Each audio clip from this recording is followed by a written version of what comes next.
Hey, did you know that SMUD is backup battery system in their home?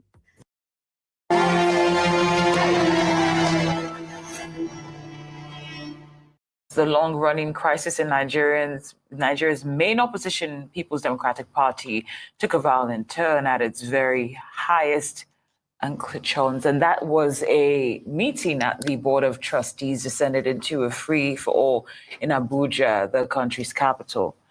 Two officials of the party are being mentioned as the linchpins of what has been described as an unmitigated show of shame. Senator Samuel Anyanwu and Sunday Ude Okoye. And the squabble, according to the reports, was over the position of National Secretary. The coalition of opposition lawmakers made its position clear on that matter. It was a decisive meeting aimed at reaffirming that the long overdue National Executive Committee meeting of the party, NEC, must hold as planned by February. Thank the BOT leadership for standing firm and allowing the authentic National Secretary of our party, Right Honorable Udokoye, to participate fully in the proceedings of the meeting. Yes, Anyanwu was there because the former National Secretary is entitled to sit there. Udokoye, the National Secretary of the party, sat throughout that meeting and decisive decisions were taken. But we need to ask ourselves, when did we get to this face stack, level? They are no longer the National Secretary of the party. The appeal court have decided on it. The motion for stay of execution, which was filed on 2nd January 2025. The judge said clearly that hearing is adjourned to 27-28 and that all parties should maintain status. What is the status quo? That Udokoye is the National Secretary of the party until the Supreme Court decides otherwise. So he has a legitimate right to go to that meeting. Well, we'll be joined by former National Publicity Secretary of the People's Democratic Party, Kola Olobodiyan, to discuss Wednesday's violence and outcome of the BOT meeting and the challenges of restoring peace in the party. I want to say thank you very much for joining us, Mr. Olobodiyan. Let's start it off from Thank you very much, Aaron. Yes, permit me to just start it off on the video that has been circulated, which so many people have called a show of shame. Is this how far the PDP has actually fallen? Is the big question.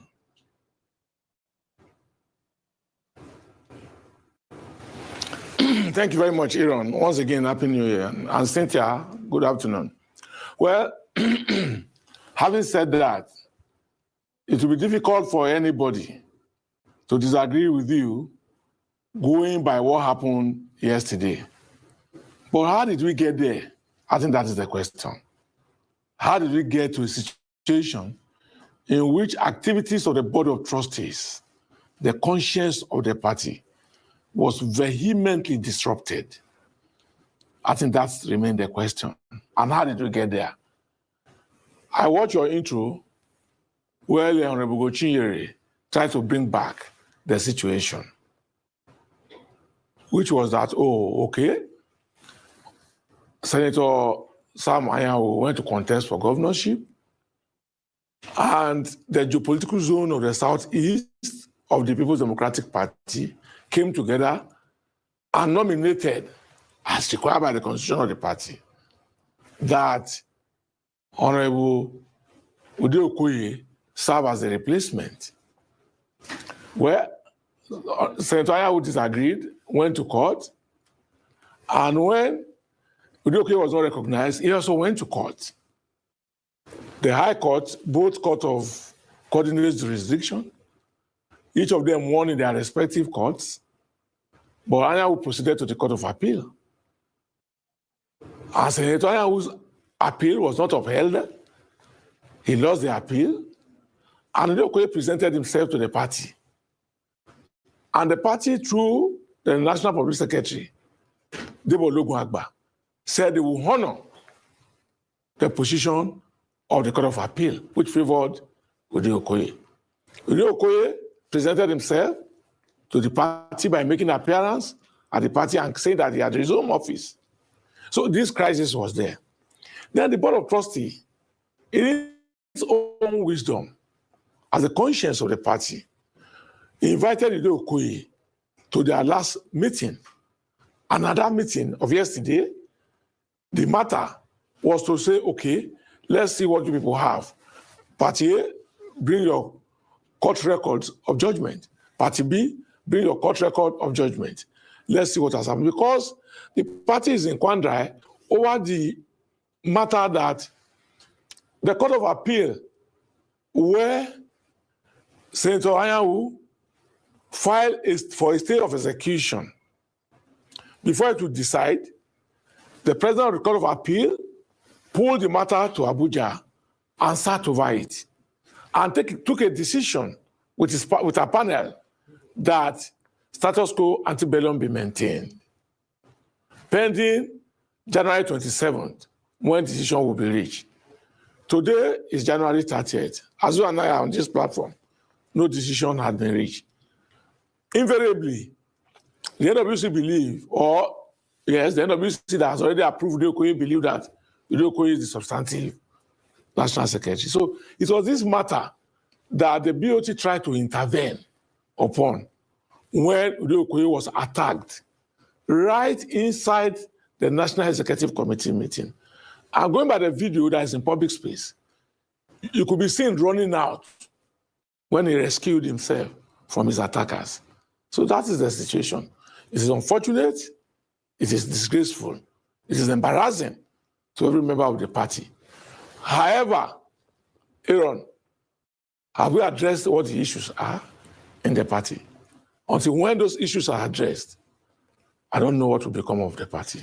Well, based on what you just said about the fundamental issues not being addressed, Mr. Ologbondiyan, as the former National Publicity Secretary, what specific mistakes do you think the party leadership is making, repeatedly probably, in addressing the internal conflicts that has led to excerpts of what we're seeing on our screen? And I'm telling you, you will definitely see deposits. You will definitely get checks. I was skeptical in the beginning too, but Cynthia, when the party is running away from what is justiciable, when the party refuses to act in line with the provisions of its constitution, we are bound to see the situation in which the party has found herself. Clear matter. Senator Ayu, Yoche Ayu, left party as national chairman. Ambassador Elias Umar Damagum was supposed to act pending when the North Central will bring a replacement. Damagum is in court against himself, against the NEC, against the Board of Trustees, that nobody can remove him from office. Now, copying on that, Samanya, who has a judgment, Samanya went to the Court of Appeal. And in the Court of Appeal, he lost. He proceeded again to the same level of Court of Appeal to seek for stay of execution. It has not been, as we speak, stay has not been granted. What was granted was a status quo ante-bellum. I'm not a lawyer, but those who are lawyers are saying that he should go to the Supreme Court. And there are those who say he's already in the Supreme Court. Okay, fine. Go and get a judgment in the Supreme Court that will be superior to the judgment of the Court of Appeal, so that you can now continue to function. The judgment is nowhere. But he's also saying that nobody can remove him. Look, when you defy your own rules, when you defy your own constitution, the law that should guide the day-by-day activities, what do you expect? Certainly, it is mayhem. Mr. Ologbondiyan, I've heard you speak, but looking back at how internal politics and internal democracy has been run within the parties, not just the PDP right now, we're talking about Labour, we're talking about the APC. Some would say that the courts have done more harm than good. And my own question today is that if the courts have failed to give a clear roadmap on how to sort out internal squabbles, what other dispute resolution mechanisms should we employ? Because as it stands right now, we keep seeing this merry-go-round, this vicious cycle always play out time and time again. And at the end of the day, The party is being dragged down, and nobody is the wiser after all. Well, thank you, Aaron. With all respect, all due respect to the judiciary and the justices and the law justices, I will not come and sit on this platform and castigate their decisions or justices. I won't. But it behoves on us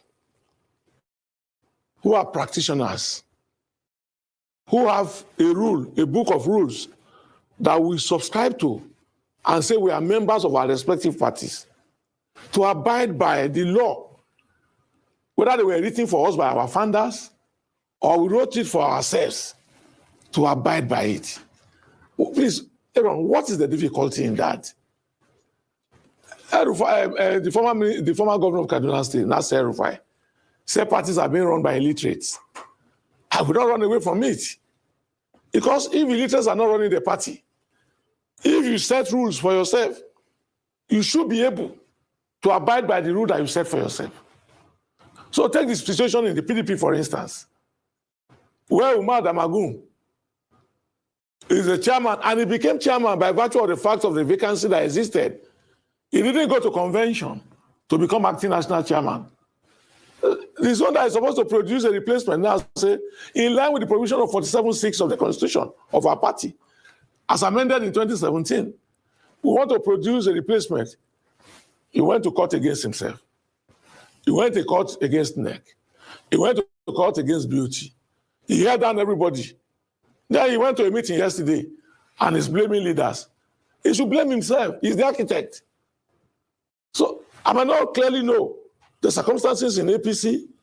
I might not clearly know the circumstances in Labour Party and other opposition political parties. But there's something that I've been saying at every platform in which I've appeared, that there appears to be a deliberate agenda to ruin the opposition political parties in a manner that they will not be strong enough to contest the 2027 presidential election. That is there. Whether I want to agree, whether I don't want to agree, it is manifest, it is there. But Aaron, let me also add to it for you. You see these disagreements, you see these challenges in this respective party is in APC also. So implosion looms in all the parties. That is my own reading, first as a political reporter, and secondly, as a partisan member of the PDP. Mr. Ologbondiyan, you said there might be a deliberate agenda to cause mayhem in the opposition parties. But earlier you also mentioned that PDP is not acting in line with its own constitution and is defying its own rules and constitution. So that's going on internally. Is it time for Nigerians to make peace with what you might be alleging by saying that PDP might no longer be a viable opposition? Well, with the crisis that we are having, except the governor's forum that will be meeting tomorrow in Asaba, quickly come in by rallying other organs of the party to find a lasting peace, if it is where it is achievable, to find a lasting peace in the party. Where do you think, Cynthia, the party is headed? But I've also said, don't forget, that what we are having is a mixed bag of issues. You have the one that is internal, you have the one that is external. So the one that is internal is the one that is happening within the party. The deliberate one that is happening outside the party, which is being funded externally, is also there. But you know, the situation in all of this, Cynthia, is at the end of it all, the implosion is not going to be about PDP or Labour Party alone. It's also going to be in the All Progressives Congress, the APC, and the President's Party. So people ask me all the time, Joe, how can I lower my blood sugar? Why would you say so? What size? Because like you said, you cannot speak. You say you cannot speak for all the parties, but for only the PDP. But we are there postulating for the APC. Probably spelling the penny do. It's manifest now. It is manifest. It's everywhere. Partisan politicians, you understand? They exchange views, they exchange opinion, they speak over, they don't sleep. They tell you what is happening in our own party. This is what is happening. You also tell them what's happening in your own party. So that is the way it is. When the time comes, it will be everybody will see it. So everybody is trying to cover up now because everything is well, everything is okay. Everything is okay. Don't worry, Aaron. In a matter of months, you will see it happening. It will happen. It will cut across all the parties. You mentioned just a moment ago when you categorized the conflict, say the internal and the external aspect, saying that it's being funded externally. Can you tell us about the proof you have to back that claim? I didn't tell you the proof that I have. No. Let me draw the conclusion. No, you said earlier on that when we're talking about the conflicts, whether it's the internal conflict going on in the PDP or what you allege is being funded externally. I'm asking for the proof that you have that it's being funded externally, as you. Oh, the proof of the funding. Yes. The proof of the external funding is in the character and the attitude of those who have turned against their own party. You don't need to ask for any proof. Look, okay, Cynthia, you are an officer of the Arise Television. If you now begin to sit on Arise Television and speak or work for another platform against your own platform, does anybody need to ask you why you are doing so? They don't. They don't need to ask you. And we find that in the PDP. What is in holding a meeting since April last year, we're in January this year, NEC has consistently been postponed. And the chairman had no reason other than whatever he can find around himself to use as reasoning. As we are speaking now, even the chairman himself lamented yesterday that the NWC, which is supposed to be controlling, which is supposed to chair, has been divided. He has almost become a bishop without a cathedral as acting chairman. So what is the essence of that? How does that help the People's Democratic Party? So why don't you do what is needful? Why don't you do what will help the party if you are not being funded externally? Why? Why can't you come up and say, oh, I was elected as deputy national chairman of this party, and I'm reverting to that position? That keeps you as a member of the working committee. What is the need to continue to call yourself acting national chairman, whereas more than half of the party members have ceased to accord you that respect? You see why I say that I agree with El-Rufai, that parties are being run by illiterates? So we don't need to say that, oh, come and bring specifics. The manifestations are bound. They're everywhere. You can find them in my party. All right, I want to say many thanks to you, Mr. Kola Ologbodiyan, former Secretary of the People's Democratic Party, for joining us here on Newsday.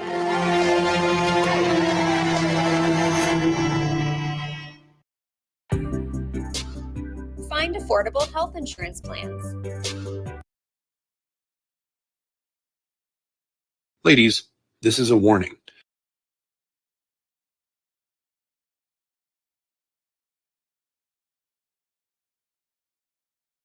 Because in-depth stories with sources behind the facts. The Lagos State High Court has convicted, suspended the Chicago certificate stories, never going away, is it? Show with stories for the day. You hear dive. On the Big Hard Facts today, we're talking electoral reforms. Joining me live via Zoom is the head of programs, Yaga Africa, Paul James. Happy New Year, Paul, and thank you for joining us. Welcome to the show. Thank you, Marianne. Happy New Year to you too. Great. Paul, now there's been conversations over time about, especially after the 2023 elections that produce, the leaders that we have today. There have been conversations as to tweaking the Electoral Act that was actually amended under the Buhari administration. Also, obviously, because of the circumstances that surrounded that last election and several other off-cycle elections, which has, gotten Nigerians to begin to think that maybe it's not too late to tweak the Electoral Act for the 2027 elections. Now, there's several issues. IPAC recently had called on INEC to reduce the cost of elections because this is also affecting, in fact, they were talking about rearranging the calendar. Most likely, this will be affecting states like Osun, Anambra. These are states that don't have elections around the same time when the states and the federal government have their elections. But let's start from there. But we can't also talk about readjusting the election calendar without talking about how we got to this point. So I'll let you start from there. Thank you so very much, Mary. And I mean, I agree. If you look at the electoral ecosystem, there is just so much to chew, especially as we pivot towards the 2027 election. And starting from the off-cycle election, how did we get there? You go back to the story of 2010, Peter Obi, Anambra State, Peter and this one that was the former Minister of Health, Chris Ngige. And how they keep going back and forth to the courts. And after that, court declared Peter Obi the winner of the gubernatorial elections in Anambra State. And then after that, through the action of the court declared that the day that, Peter went back to the court again to sort interpretation as to when will his tenure begin. And so the court ruled that the day that the court officially declared him as the governor was when the tenure was to start. And so from that moment, we start having these off-cycle elections, and then other states also follow suits. In fact, in 2012, we got even more states like Sokoto, Cross River, all also became somehow off-cycle. But then, the miracle that also happened was that going into the 2015 election, for whatever reason, all of those states also became like regular elections like other states. But after that, we got other 6 or 7 states that had also joined. Kogi is one, Bayelsa another, Osun, Ondo, Edo, Ekiti, and now also Imo, by also the action of the Supreme Court. Now, if you look at this, because these elections are happening outside the cycle of regular election, they come with their own kind of pressure. Every political machinery will be mobilized for the election.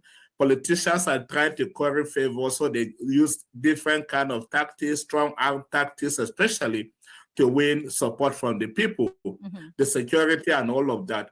And by my assessment, I would say, to be honest, in the last 4 or 5 years, that we have spent more conducting off-cycle election than we have spent also a regular election. If you think about the manpower, the time, and all of that, not just looking at the financial resources alone.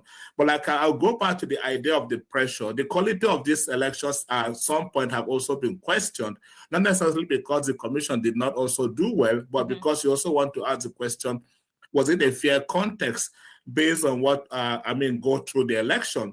You look, for instance, the election that happened in September last year, I wouldn't say there was much of the quality of engagement by political parties, I would say, was not great.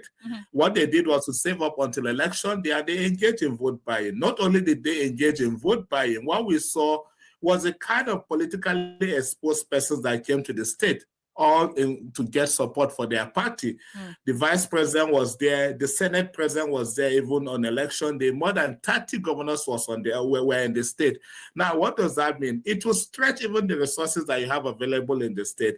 It will stretch even the security that you want to provide for the election, because most of them will be going after providing security for the politically exposed persons, and then to the detriment of what they're also supposed to do on election day. Importantly, also, it will also put pressure on the management of the election itself, because, of course, if you have any other person that is at the polling unit and you see he or she will see this politically exposed person, without saying, you may also want to do something because you want to get quote unquote favor from this kind of people. So for me, it is a kind of pressure that comes with the election. If you look at also the outcome of this election, the election keep oscillating. One election will be good, you will praise the election and you relax. The next election again, people will begin to question the outcome. Put Edo and Ondo side by side and see. a lot of people raised concerns about the outcome of the Edo election, especially the results that we saw from some local government, but we went to own the election and it did well. Now we may relax and say, oh, INEC has improved. Anambra is just before us. It's happening in November this year. You may go to Anambra and see a different outcome. So they come with their own challenges. I agree, to be honest, like the IPAC will say, can we go to a time where we can have all of this election happen in one day? But to do that, you also will need constitutional alteration, or you need also the instrument of the court to get that to happen. If you ask INEC itself, INEC will tell you that for them, it is also a lot of pressure to manage this election. Granted, some persons will say, oh, if you also look at it from the angle of the pecuniary gains that come with this election, maybe those that go to manage the election also benefit. But how about other risks of managing the election? There is a security risk. There is also the hazard of also interfacing with some of these persons in the state. The elections are also becoming increasingly challenging because as the commission is planning, the politicians are planning, the security is planning, but also non-state actors are planning to ensure the election does not happen. In every election, what do we keep saying? The risks of security. In the build-up to the election, you see that the security threshold will be so high that if you wonder whether elections will happen. In the last Anambra election, it was an era where they said, no referendum, no election. I was there. I was there 3 days before the elections. Exactly. So if you look at the election that happened, it was like a theater of war before the election. Different issues around election-related violence. Even they owned the election, as much as we thought it was a most peaceful process. In the build-up, there were concerns in places like Ose local government, Ifedore local government. And so Ose was a question of kidnappings that happened. Some core members are also kidnapped on the way going to the local government before they, in the build up to the election. If there are communal clashes and all of that. But also, if you look at, like I will keep saying, the strong armed tactics that are employed by politicians, they will arm young people with weapons. They will introduce different shades of hate speech and all of that, and make the process almost like an election that will not happen. Election that will come, you'll see a different reaction, a different outcome from people. Turnout will be impacted because based on what people will say in the build up to the election, they will decide not to participate. Look at the Edo election and how turnout trickled down over the years. Look at also the Ondo election. Ondo was abysmally 24% from the 34% or 32% that we had in the 2020 election, just in the space of 4 years. So that should worry any South Nigeria that also is interested in the progress of the country. We want to go back to that time. Maybe that will actually help if we are looking at areas to cost in our elections, because you also don't blame INEC. INEC last year budget was 40 billion, and then budget for 2025 we're talking about 126 billion, because it got to start planning for 2 off-cycle elections that will happen next year in Ekiti and Osun. It got to start planning for an FCT election that also happen next year. Based on the electoral timeline, now they have to start planning 360 days before the election. And in the same way, and they have to start planning for a CVA that will start this year. Continue with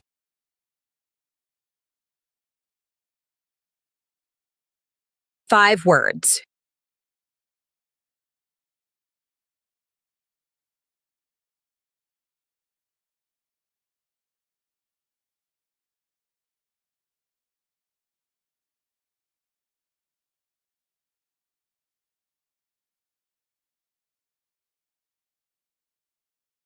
Hi, everyone.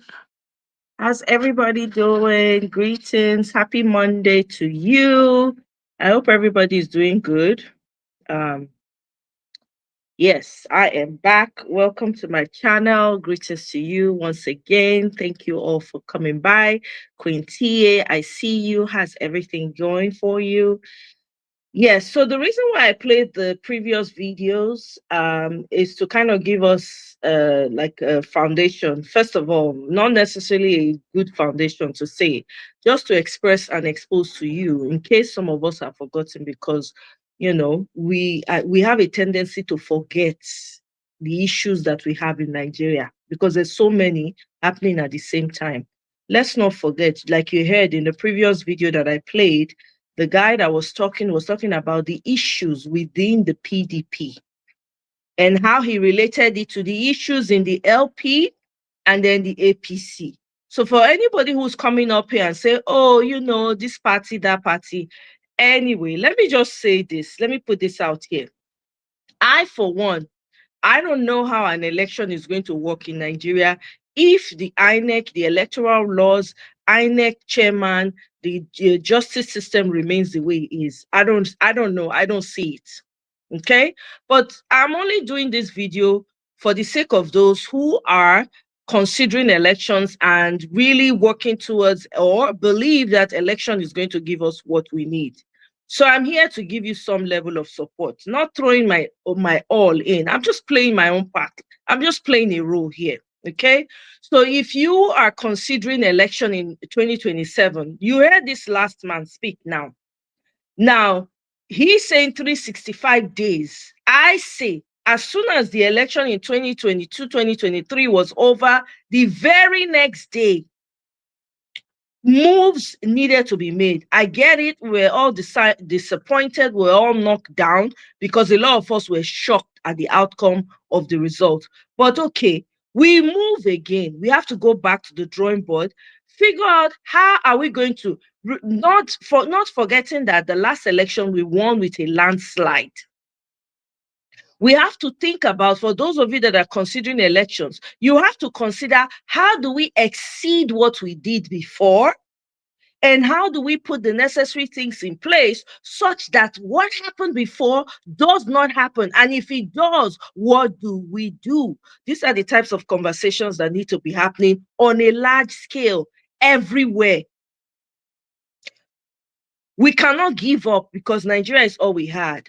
If you listen to my earlier video today, I did do a quick video, a 30 minutes video, where I brought information about, this is not something that is new information to us. It's not new information, at least not to me, right? That you said, allegedly, right?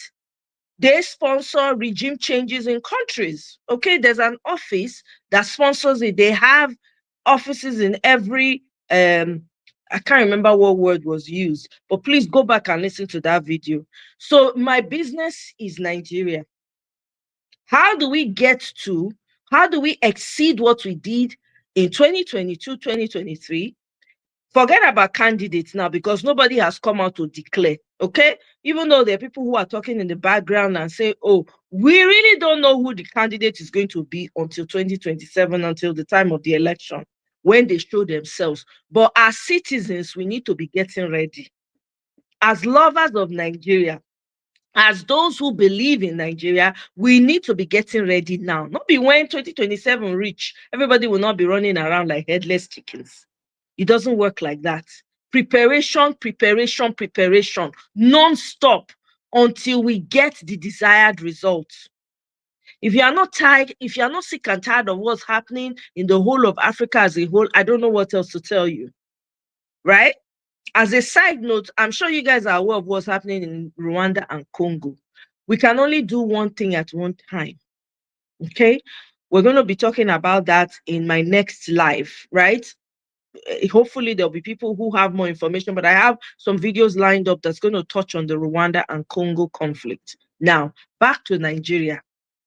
This is the time, okay, that we need to get ourselves in order. We only have 4 years. I said it before, I'm saying it again. This is your window to get it right. There is no room for error in 4 years. And don't forget, as we're planning and talking about election or no election, the people in power, T-Pain and his cohorts and his 42 thieves, they are also planning too in a big way. They are not resting. Okay, you see all this Islamization, no Islamization is kind of like a distraction, even though, yes, we need to walk and chew gum at the same time because they're trying to throw everything at you so that you get carried away and not remember to come together and do what you need to do to deliver your country. Now, person when get working country, now go they get dreams of becoming this, becoming that, doing this, doing that. Okay. So anybody that is talking about election, come 2027, We need to be thinking about how do we build, assuming you're given the task to form a political party fresh from the start. What do you want to see in there? So even though this is like an example, right? This is just a role play. What kinds of things do you think you're going to need to set up an airtight political party that's going to come out in 2027? Don't forget the issues we had in LP. LP turned out to be the greatest disappointment on this earth. With all the allegations of corruption, like say they never see money for their life before. They thief money, house when they never live before, they want to live in it with one election cycle. Nobody's thinking, because LP forgot that this was a very crucial time in history for them. But because they could not think beyond their bellies, they bungled the whole thing. So now is an opportunity to build a political party. What do we need? Right? I've never built a political party before, but I would say that you need people that are serious-minded, that have a vision, that have bought into the vision of the transformation that we need in Nigeria. And we need people that will put checks and balances in place. For any candidate that's coming in and saying, oh, I want to run for local government chairman, or I want to run for House of Rep, or I want to be a senator, you're passing through my door. Guess what? If you're a candidate and you see me, you have to come see me to tell me, oh, by the way, madam, I want to do this and do this. I'm one of those people on the board that's checkmating. I will ask you every question under the sun, right? I ask you what village, what impact have you made? There'll be so many questions. So as a people, given the opportunity, what do we need to see in an airtight political party? This is what people who are pursuing elections should be talking about right now, not candidates. Because your candidate can have everything that you need, but if you are not ready, the election is not going to go in the way that you think it's going to go. Because you have people who are hungry, people who are greedy, people who are willing to do whatever just to get power. And they are ready to take whatever money is coming to them. I'm sure you guys saw the video of Amechi, where he was talking to a group of people, even though Amechi is not a good example, but I'm using this as an example, right? The guy was talking and he said, if T-Pain comes and gives you people money, you will take. Okay? You will take it. He was talking to his fellow friends in Thievery. He was telling them, because everybody is all about their pockets. Nobody is thinking about vision and visioning the future. It's not about making money. It's not about making money. It's about delivering yourself and your lineage from impending disaster. Is this what you want your great-great-grandchildren to be doing? Becoming slaves in other people's countries rather than building their own? You should be building your home where your children can grow up and become chancellors, presidents, governors, and will be envy of other countries. So this is what I want our conversation to be today. This is what it should be. Anybody that's talking about election 2027, my question to you is, what are you going to do, assuming you've been given the task of creating a political party that is airtight for the upcoming election? What are you going to do? Sid, welcome. I see you. Thank you. What are you going to do? We don't have time. We do not have time. We need to be going to, people need to be going to different communities right now to reawaken that momentum that we had in 2022/2023, reawaken it again. Now you're doing double shift. There is no sleep. Who never chop, no they sleep. You don't understand. We have work to do as Nigerians. Even though we are citizens of the diverse world, right? We need to build our homes. The world is changing around you. The world is changing. What you're enjoying today, you might not enjoy it tomorrow.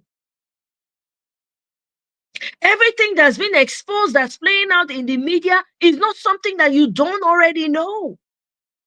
People are just having the audacity to talk about it now. And thank God for social media. So there's no room for pretense anymore. We don't have time for mediocrity anymore. Do you want to build your communities and your countries, or do you want it to remain the way it is so that strangers will come and take over your land? Is that what you want? You guys hear what's going on in South Africa? South Africa is involved in all this, mentioned in all this Congo, Rwanda's war right now, conflict or whatever that's coming up right now, right? You guys see what's going on. You understand what I'm saying? Now, there's a bill that was passed for the indigenous, the original owners of South Africa, black like you and I. And the man is saying that the rights of the of land should be devolved to the state or something, and they can take the land without compensation to the people who took it. They are up in arms. These were once strangers that have now become. They've now sat down. They now want to turn the. I don't want to. I'm not here for South Africa. I'm here for my country, because if my country is working, I can be fighting for South Africa from my village. I can be contributing money for Rwanda from my village. I can be fighting for Congo in my village and be saying, when I hear what they happen to our brothers and sisters for Congo, village women, let's donate. 1,000, let's go and support our people in the Congo. But you and I cannot do that. Even if we want to, our hands there's only so much we can do. And you can only trust so many people. Unfortunately, we have a lot of Africans that are brainwashed. They think that they are white because they've lived long enough. And please don't get me wrong. There are a lot of great white people. I have friends that are white and awesome. They're doing everything behind the scenes to free Africa. They're all about whatever I can do to be a contributor in ensuring that Africa gets its resources and stands on its feet. They are looking forward to that day. I know them. I've seen them. I've heard them. So I'm not talking about those. Hey, I'm Asma. Welcome, Diallo. Welcome, my brother. Greetings to you. Long time. I hope you're well. Happy Monday. You were with us during Peter Obi, if I remember correctly. You were really, thank you, my brother. Thank you so much. You're always in the background with us fighting. Really appreciate you. Sid, welcome, my brother. I don't want to, go on for too long without giving you an opportunity to chime in. Can you hear me? Yes. Thank you. Well done. Well done. Can you? Oh my God, Mike. You know what? I'm going to go out, come back in, but you can speak. Me? I can hear you. Yeah, go ahead. Okay.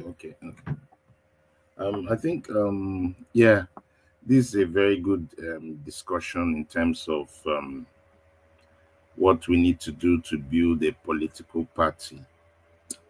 After the 2023 elections, I think few days I was on Aisha's program, and I said exactly what you are saying. I told her the elections have happened.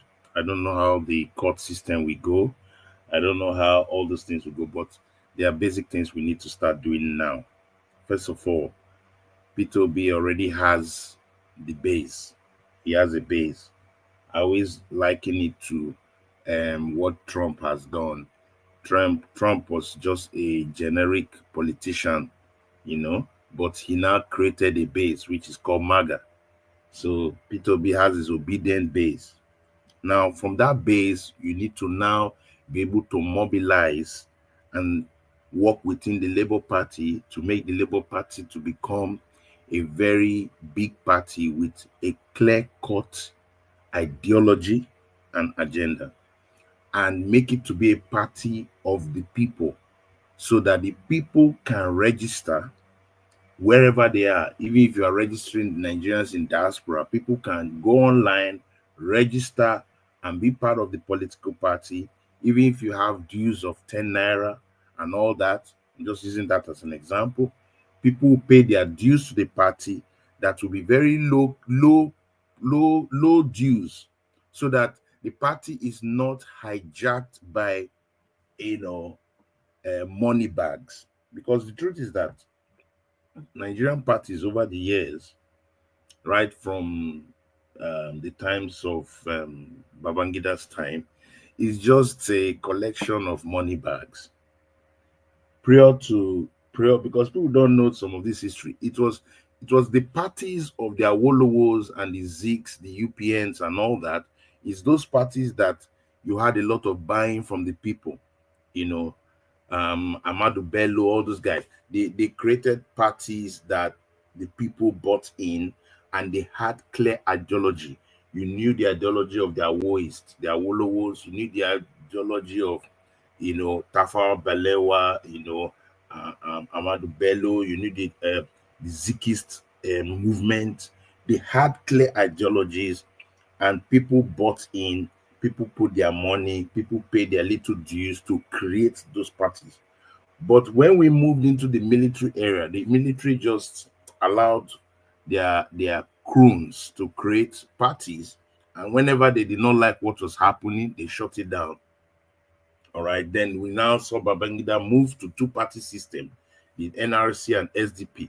Is currently what is happening currently now, just that they have different nomenclatures and different players. The same thing happened, NRC, SDP, same people intermingling, then they put it for Nigerians. You choose who you like. No clear ideology. You can't say this is the difference between NRC and PDP and SDP. Now we come fast forward again, 1999. A group of people, tough old politicians, come together, create the PDP, and then start moving in because they have the money back. So every time we have created parties, we have seen that, okay, it's the money bags that hijack it, and you put your money, where you put your money, you have to be in charge because it's transactional. All right, it's very, very transactional. Now, but something happened in 2023, and that thing that happened is that we had a person that created a movement that became grassroots. But now that is phase one. I told Aisha, the phase two is P2B has to synchronize with the Labour Party to now mobilize that base and create a new breed of Nigerians who have now been awakened. Nobody knew Omoye, but now we know it because there's social media. People are talking about political, I'll call it political awakening, happened across the nation, especially with a new generation. And that new generation was mobilized. Now, that new generation now needs to know how to play politics. That new generation is emotional. That new generation is upwardly mobile. They are reactive. They are adaptive. But they are understanding the message. But there's also the politics. For instance, people always think that Donald Trump started now. Donald Trump has been there. He even had a political party. But when a movement happens, you need to now see how to mobilize that movement into a political machine. That is where we are. And I said to Aisha, I said, look, let's see how we can work with the Labour Party. But that was when we didn't know that the Labour Party had people with short-sightedness, myopic thinking, people that don't think big. They are just thinking of what I will gain now for me and my family. And if the chairman of the party then, Abure, was smart, if he had his head screwed up, he had the greatest opportunity. He had a vision. He had a vision. Yeah, if he had a vision. So that's why I say, first of all, parties must have ideologies. But you see that they don't really have ideology, and that's the problem. If not, and I think that was what created the quarrel or the slight, I won't call it quarrel, slight different opinions between, what's his name, your boyfriend and Pio. That slight opinion was he felt Pio take charge of this party, navigate it. But Pio was, I don't want to do the same thing that we have always seen being done in other parties. I want it to be an organic thing. No, so Pio is an ideologist, all right? And it's because the ideas Pio is talking about, Nigeria has not yet politically developed to that. So first of all, how do we build it? Why I'm building this story is that we know where we are. We're already time barred, all right? So, but what can we do? I want to take down notes because this is very crucial to me. You know, so that when we're talking, we can take off from where we left off. Yeah. If you know what I mean. So this is very important because and to your point, really quickly, right? Where you were talking about what was it you mentioned that I wanted to touch on? You said something about Theo being the kind of person that, you know, didn't want, he was like, no, I don't want to take over the party like that. I don't want to do the same thing that I think I've been saying going on and doing. That is where we need people who will be ready. Do you understand? Since Peter Obi is not, you know, that's his mindset is, you know, where it is, which is transformative and, you know, visionary. We need people that will now step up, right? And fill that part where he's saying, I don't want to be like this, or I don't want to be like that. You should have people, somebody like Kenneth Okonkwo would have been very instrumental in saying, okay, you know what, this is where I step in. This is my role here.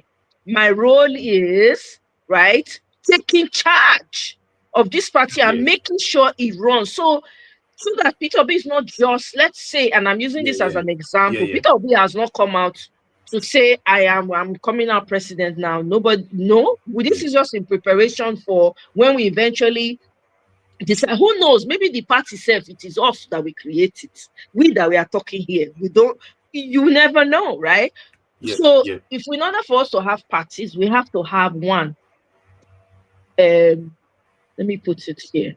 Number one, we have to have the people that will be vetting. What do they call them now? Who vet potential candidates. Yeah, so I understand what you're saying, but you see, right? Go ahead. I'm just putting this down because I understand. You know what I mean? People it's that not when candidates come, you have to have a good vetting process. Exactly. And then the role of Kenneth Okonkwo that we talked about. I'm just using Kenneth Okonkwo as the one who, you know, when we see somebody who is slacking, somebody should be able to say, nah. Like the person that is in charge of that, in navigating the party to the purpose of the person that we're from, to the purpose of the party itself. There has to be a vision that the party is working towards. Yeah, that's what I'm saying. First of all, we have to identify an ideology. This ideology.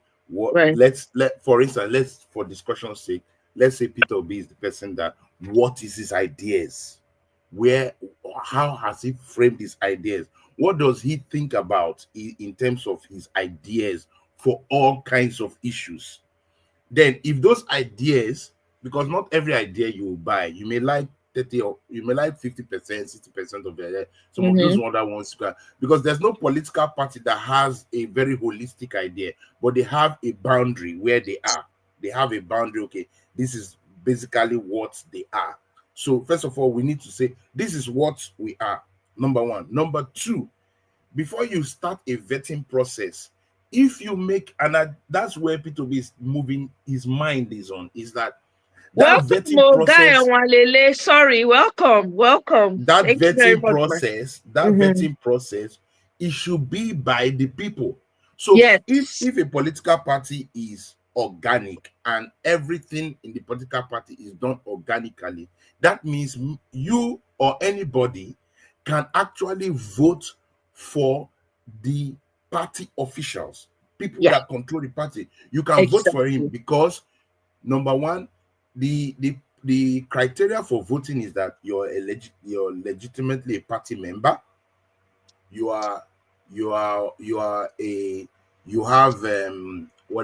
pay your dues. So and if you make it just like what Labour did when Peter Obi was moving, they opened this. Peter Obi forced them to make sure that you open the registration. People should register. So if registration, let's say for instance, you say to register for I'm using Labour Party or whatever party it is. Say, to register for this XYZ party, we want to start an XYZ party. This is our ideology. To register for this XYZ party is going to be $100 or 100 naira. Very basic amount. Yeah. Very basic amount that even a tomato seller will be part of it. And when you register for this party, you have voting rights. You can contest for any part of the party organogram. You can do that. By the time you do that, and then you make the voting so easy and so transparent, you will see that the power will not be in a few body bags, or money bags. It will be in the heart of the people. So the people will now decide, oh, we like Kenneth Okonkwo as the chairman of this party. Once it comes to electioneering, everybody will vote. Whether you are voting electronically, whether you are voting in person, or you are voting in proxy by email or mail voting. If you create a different kind of voting system that gathers the grassroots to vote, you will notice that when people that have the sense, they will come out knowing that the number of people voting are 12 million Labour Party members across the country, and they are voting at the same time. And as they are voting, you are seeing it real time. You have basically transformed your whole political structure. It can be done, but the question is that policy of the political structure, how will it merge with what is currently the political laws in the country in terms of political party formations? Two, the big money bags will never like such kind of ideas, because this idea now is like saying that you don't have power, the people have the power.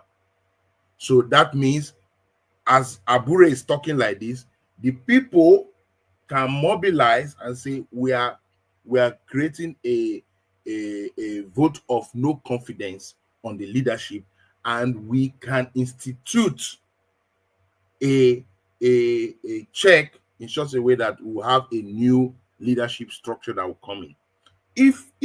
And by the time you set in parameters, party can grow. So I feel that what Labour Party needs to do, or what Peter Obi and his movement, because when you have a movement, you have it, it's in your pocket. That's why he's the bride. That's why all this coalition talk is because the man has something in his pocket. He has a negotiation power, and there's nobody that why do you think all these articles, they know that Peter Obi has, it's just like what Buhari used to have, 12 million votes in the pocket. There's a vote you have that is authentic. You have it. And unfortunately, other politicians wish they have it. God has blessed Peter Obi to have it. I don't know why, but he has it. So now it is, how does he use it? If not, he will lose it. And let me tell you, it's not going to be there it's not going to be there for long. So now that he has it, is how will he build this party? So there are ways to start party. You have to register it. A few people come together, find the party and say, okay, this is going to be party name. They have to register it. They have to create, cells across the country to register it. So if you create your ideology, make sure that your registration is as low as possible. People can donate to that registration, and they can see transparency. For instance, during the P2B mobilization for funds, once people realize that, oh, it's Aisha that is going to be in charge of the money, people's mind came down, because we can trust Aisha with whatever money we send. So by the time you say this political party has a trustee that is solid, and that if every registration that is going can be accounted for, and it is digitally done, before you know, you have registered almost 12 million standing members, and you know where they are state by state. If you do this, all other political parties will be shaken to their bone. It can be done. Yes, we are without time, but can it be done? Yes, it can be done. But we need to put pressure on good quality elites. What do I mean by good quality elite?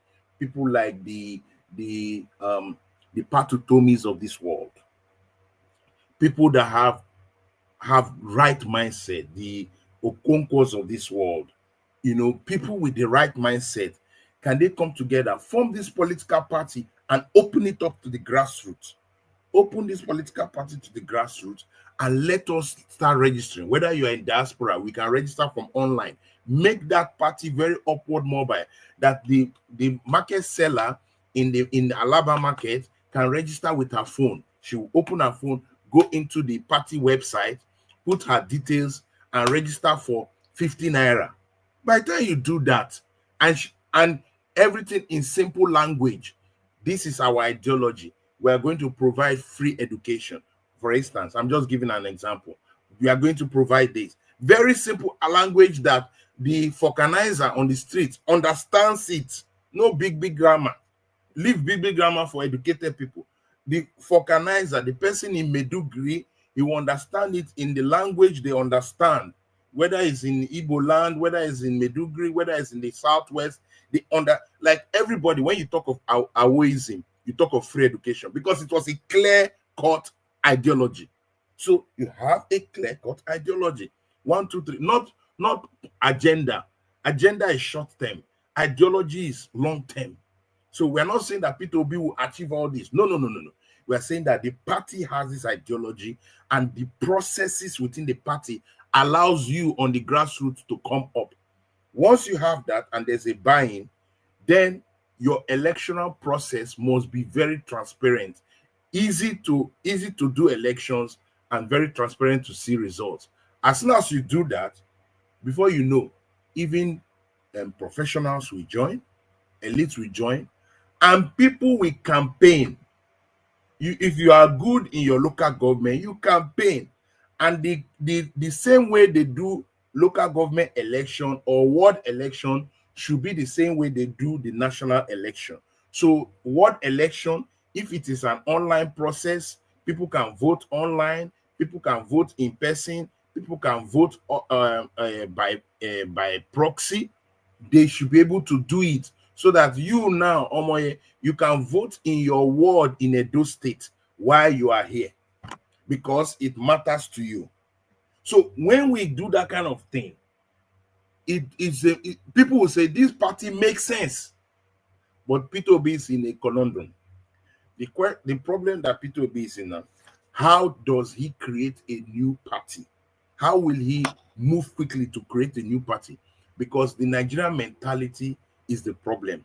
We are in that same old mode that, P2B will bring his millions and create all the party, and then he will now be running a party.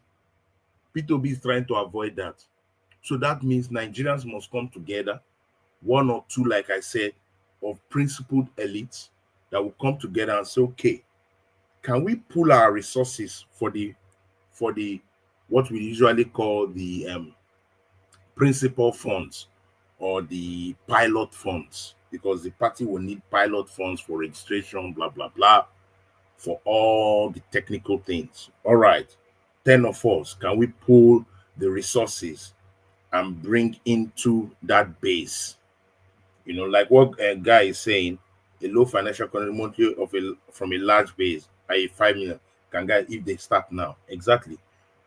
You bring it to somebody, let's say like Aisha, they'll bring in all the young technical brains. They'll create a platform. You're on mute.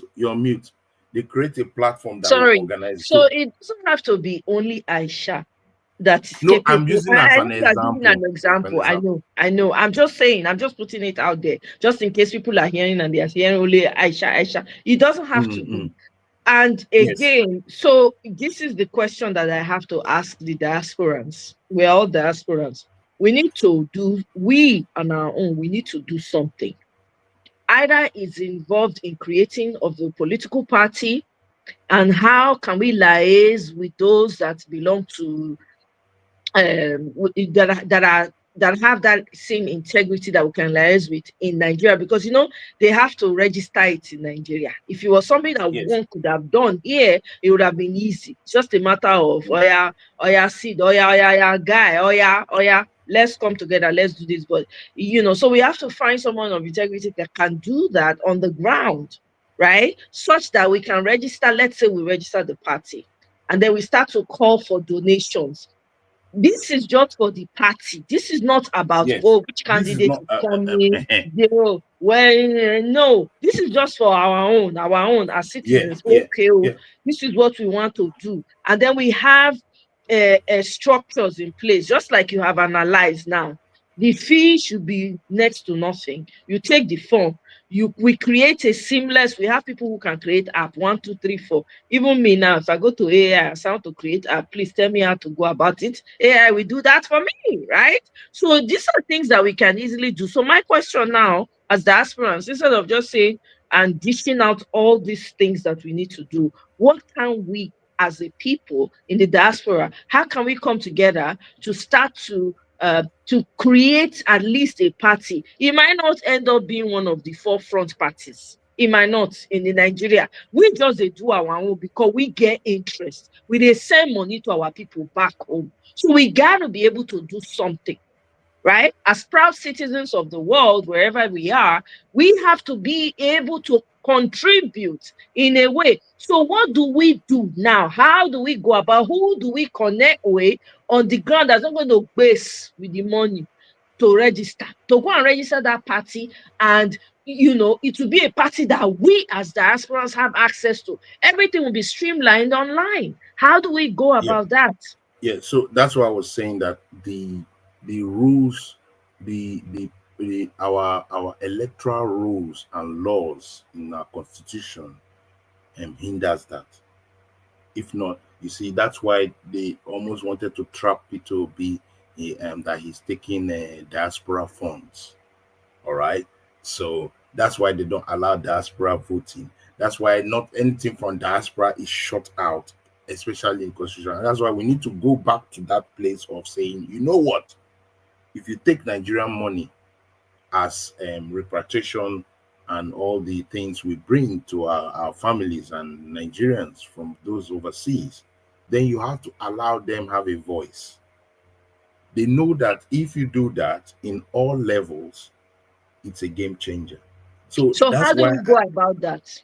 That's why I from the get-go, I said we must put pressure from day one on the House of Assembly concerning our electoral laws, because those things are there, and those things are what will hinder anything like this. Or to second, if you want to say, okay, they can't change it, that's what it is, then that means the people in diaspora have to work with the people at home and say, okay, can you guys create this? Look at how it should run and run. But that is a challenge. Most people back home at this stage, people are looking for money. And money can buy people. And sometimes you give people money to build your house. Let's take for instance, you give people, okay, I'm not there. I've given you money now, build my house, do this. By the time you go, we have seen many stories. They start telling you stories. Oh, this one happened, this one happened. Where's the house? No house, no land, no nothing. So that is the big challenge. The challenge is that there's a bottleneck in the system. So like what Guy said, yes, digital platform, everybody can access it. That will be good. All right, that will be very, very good. But the problem, can the diaspora access it? Because even the last one, when they started doing Labour Party registration, diaspora could not access it. Diaspora could not access it because I tried to. Diaspora could not access it. So I wanted to be a member of the Labour Party. So, but diaspora could not, because there are certain things they expect you to put in. Me too. I couldn't. So we because they did not, because the laws are prohibitive of those things. So even as it stands now, the only way it can happen is inside Nigeria. So it is the call of the Nigerians there to say, okay, can the diaspora work with the Nigerians on ground? But you see, Nigerians on ground will say, people would not even give us money to do this. You need to give us money to do this. That's always the problem. So you have we have to have faith. It's not all of them that are like, we have to have faith. I know, but you have to have authentic people on ground that will say, okay, money will go into this for this project. But if money is even going into that, you have to be careful, because is it going against the laws? Because diaspora funding is always a problem, and they almost wanted to use it for P2B. So, oh, he's getting money from diaspora to fund his campaign. But the way it was done was that you can have XYZ for P2B, XYZ for this, Northern this, and it was through those means that diaspora funding was initiated to help those causes and help the campaign move forward. All right, so that's the different kind of SPVs that you can use to move this thing. But like I said, the people on ground, there must be that synergy with the people on ground. And P2B has done what he needs to do. He has a campaign organization, the Obedient Campaign Organization, run by this guy. What's this guy? Yunus Atanko. Yunus Atanko.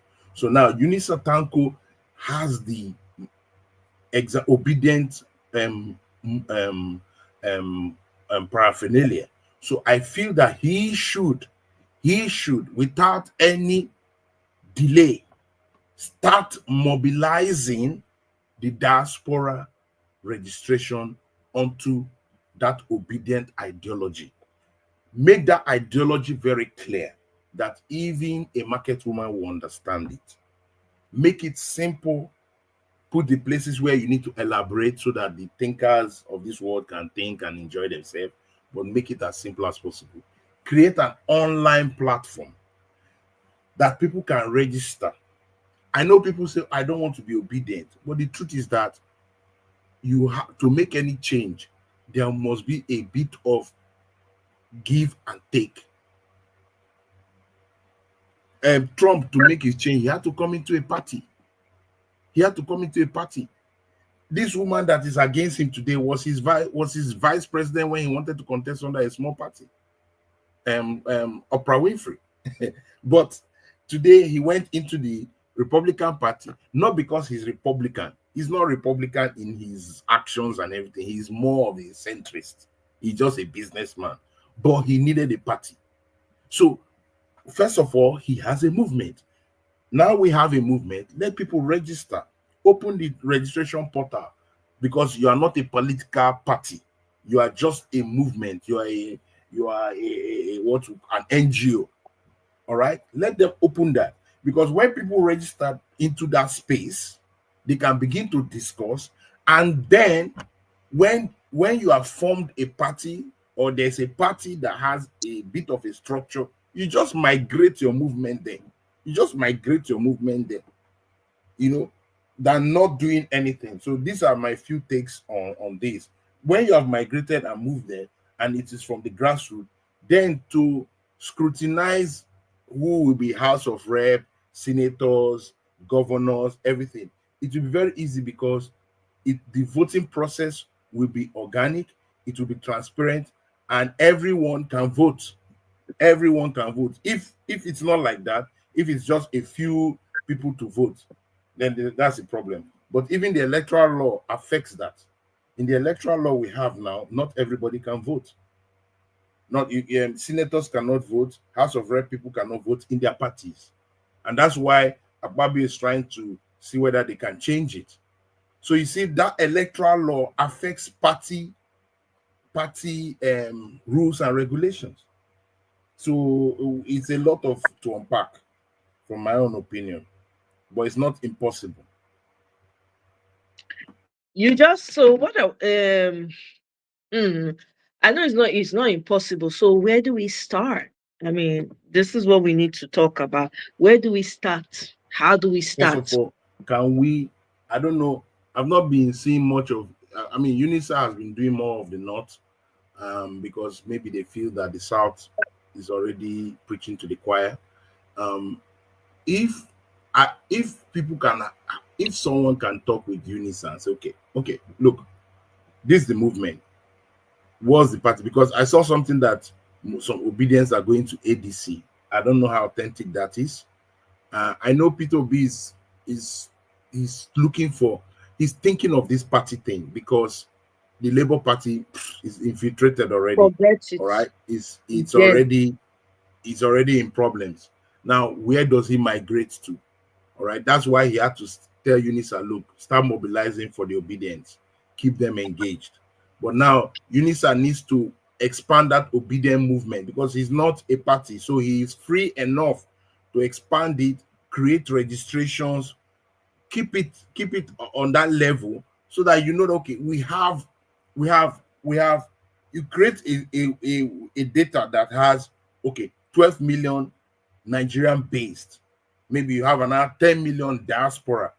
You know that at that time they are not voting, but these 12 million, they are going to vote state by state. Now we are going to migrate them into a platform. So the next thing will be, okay, how do we work on that platform? Do we use an already existing shell, or we create a new existing shell? Creating a new existing shell has its own challenges. One, name challenge.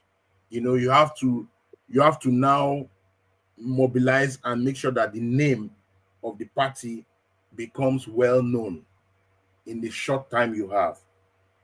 Two, do we have a lot of critical mass to work on the party platforms in different levels? And that's where the migration of the obedient movement comes. Those people that are already in that obedient structure become the structure in this new party. So that's why we must work hand in hand with what UNISA is doing, so that the time to start from grassroots is no longer there. You shorten it a bit because you already have a structure that can migrate in. So there must be a discussion with people like that. So how do we reach out to UNISA Tanko? Because this is a very important subject that we need to really, really start focusing on. And how do we leverage who is the person within the South if it's focusing on the North, for instance, right? So he says here, interim national coordinator, presidential candidate NCP and interim national coordinator, obedient movement worldwide. So that means that we need him to to come and at least express to us. He might not be able to say a lot of things, I'm sure. You know, most times they're not able to say so much about what's happening behind the scenes, but just to, tinkle his ear about, what needs, because we really need to be moving. We really need to, and we need to know what is at stake. And as diasporans, we cannot afford to be lax in this. We actually literally have to make sure that we become part and parcel of this and run it. We need to be able to strategize. We need think tanks where we have to be thinking and strategizing as to how we're going to achieve this. We have to role play a lot of the scenarios. The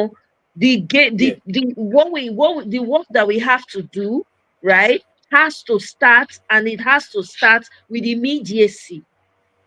You understand? I don't know about it. I have a little bit of hope. I don't know where it's coming from. Don't ask me. Really, do not. Nobody should ask me. I have hope in a sense there that are a lot of comments, and people should like the page. Thank you for your comments, Guy, Obaro, and Pius, which is very informative. And thanks for the correction, Pius, in terms of Aisha, in terms of that. But what I want to say is that yes, Segun Showunmi is an Atiku apologist, so he's a smart guy. PDP and the Obi conundrum, I understand it, but they had their chance. PDP had their chance to make history, and they allowed the greed of two men, Atiku and Wike, to overwhelm the party with their dollar money.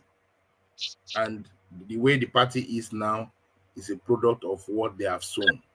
So I think the PDP should forget that thing of Peter Obi coming back to PDP and all that, where they want to mess him up again.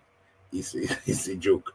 So I think the two options, very clear, is you either form a new party or you take it over from Abure.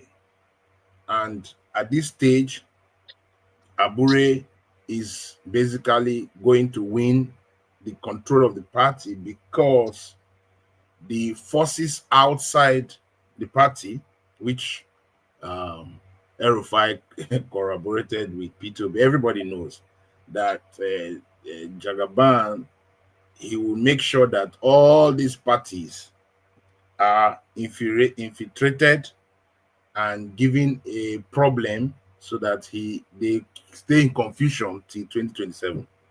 So now it's left for PO to create a party, which I don't think he wants to do and control. He has not shown any indication of wanting to start a new party. He has not shown that indication. He will be more inclined to a pre-existing system and where he will work with, which is a problem. And then the other problem is the Atiku problem. Atiku has had this passion and desire to be president since the days of MKO Abiola. He even had to resign his own decision during times of MKO for them to choose MKO. So a man that is looking for political power for long, and he knows that this is his last shot. He will be in his 80s very soon. If not, he's currently in his 80s. And he knows that I want a last shot at this. I've been very close to it. I want a last shot at this. If today, in the discussions, if today he decides and say, you know what, for the sake of the future, for the sake of Nigerians, I drop my ambition and I'm backing Peter Obi, it's a game changer. I can guarantee you that. It's a game changer. Exactly.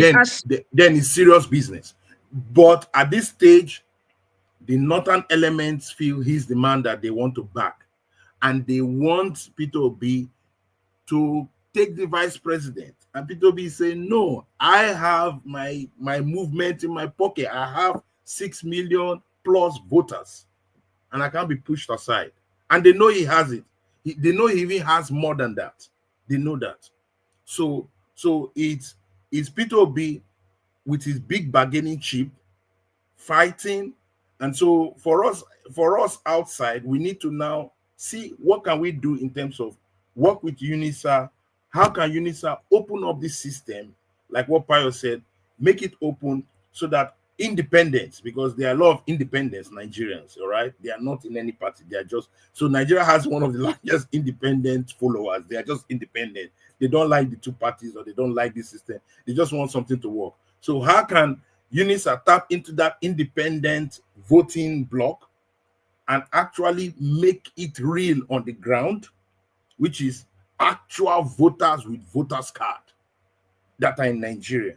Forget the diaspora. Diaspora will swing in from the side in terms of finance, but have that voting bloc. If UNISA can guarantee that with discussions outside the social media, clear-cut discussions, and say, let's find a way to hold that 12 million voting bloc, then all it needs now is a vehicle.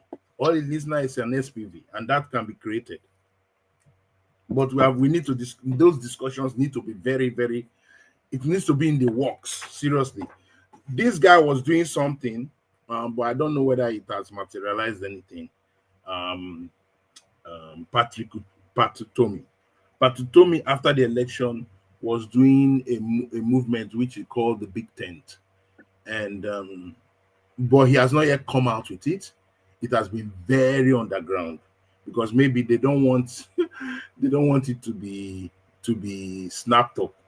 But they tried to unsettle him. That's why the media guy was trying to unsettle him early on. Oh, that Patutomi is part of the problems, is part of the riots that the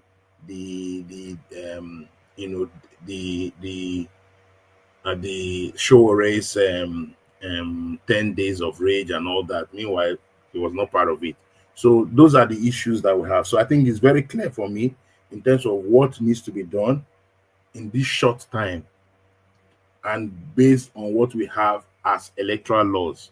Those electoral laws hinder us, but you can flank it as they have always done. I want to Asmao Diallo.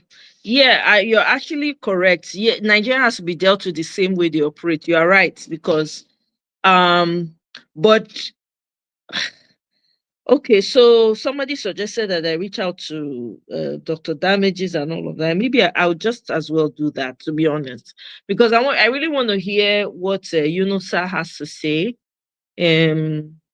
about, or even what's in Media TV. At least he has some close ties as well. But I don't have a direct link to him, so I probably will reach out to Dr. Damages to see what we can do. Because the truth is, for those people that are talking about election 2027, they really need to get to work. But I have to say, I am pleased with what I am seeing of the media space that's going on behind the scenes. I was actually pleasantly surprised, that, oh, okay, it looks like what has been a concern for me and a lot of people, right, that we talk about here sometimes, the people who are actually ahead of the game and doing what they need to do. Because we don't have any excuse. The world is changing, and very soon you might not even have anything to identify with, to be honest.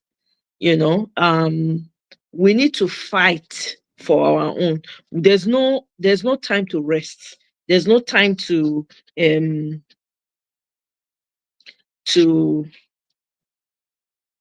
be going back and forth with anybody, to be honest. And if it's possible, for those who are, I know that there are a lot of Nigerians that are very hunger, and they drive them. But really, every side should come together and figure out what they need to do. Because Nigeria needs to be saved. We don't want to give it to Nigeria. Cannot fall into the hands of complete strangers. I don't care when anybody thinks. There's a reason why we're giving that land. If we allow it to fall into the hands of other people that are not Nigerians, we're in trouble. We are in trouble. Thousands, hundreds of years from now. Let me not use my mouth to wish bad. Hey, if you have now, long time, how you day? Happy Monday to you. Good to have you. Welcome. If you are the hail you, I'm still waiting. Good evening. Good evening. Good evening, everybody. If you where's my Ashebi? How are you? Good evening. Good evening. Welcome. Good evening.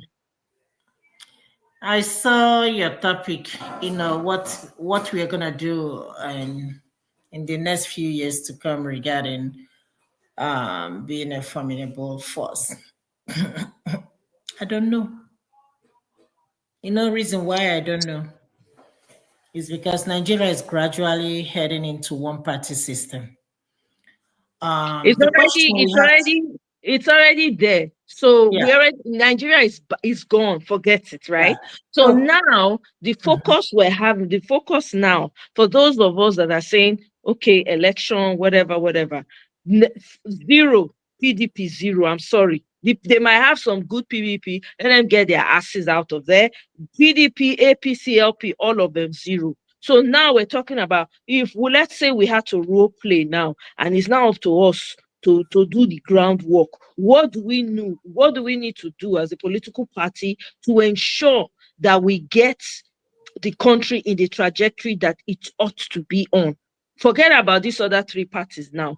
We're trying to save it from wherever Nigeria is right now. I think for me, it has gone beyond sea level. Okay, it's inside the ground, earth. So what do we do now? Because it's up to us. The problems we all know. I don't want to discuss problems anymore. We all know the problems. Every day we see them for social media. So what, as a people in the diaspora, forget those in Nigeria now, what do we need to do now so that we can be moving our own blocks towards building whatever it is that we need to build? That's what the focus is now. I think, in my own opinion, the most important thing is unifying, bringing unity. Forgetting about the tribe, forgetting about the ethnicity, forgetting about the religion. Because I think that is number one problem that we have in that country. I've been asking myself a question, and the question I always ask myself is this: what happened to other political parties? Because currently in Nigeria now, we don't have no opposition. The only opposition I know is that of P2B. And whenever he opens his mouth and says something, everybody, they will always attack him. So it seems like even the people that he is fighting for, they still don't want to learn.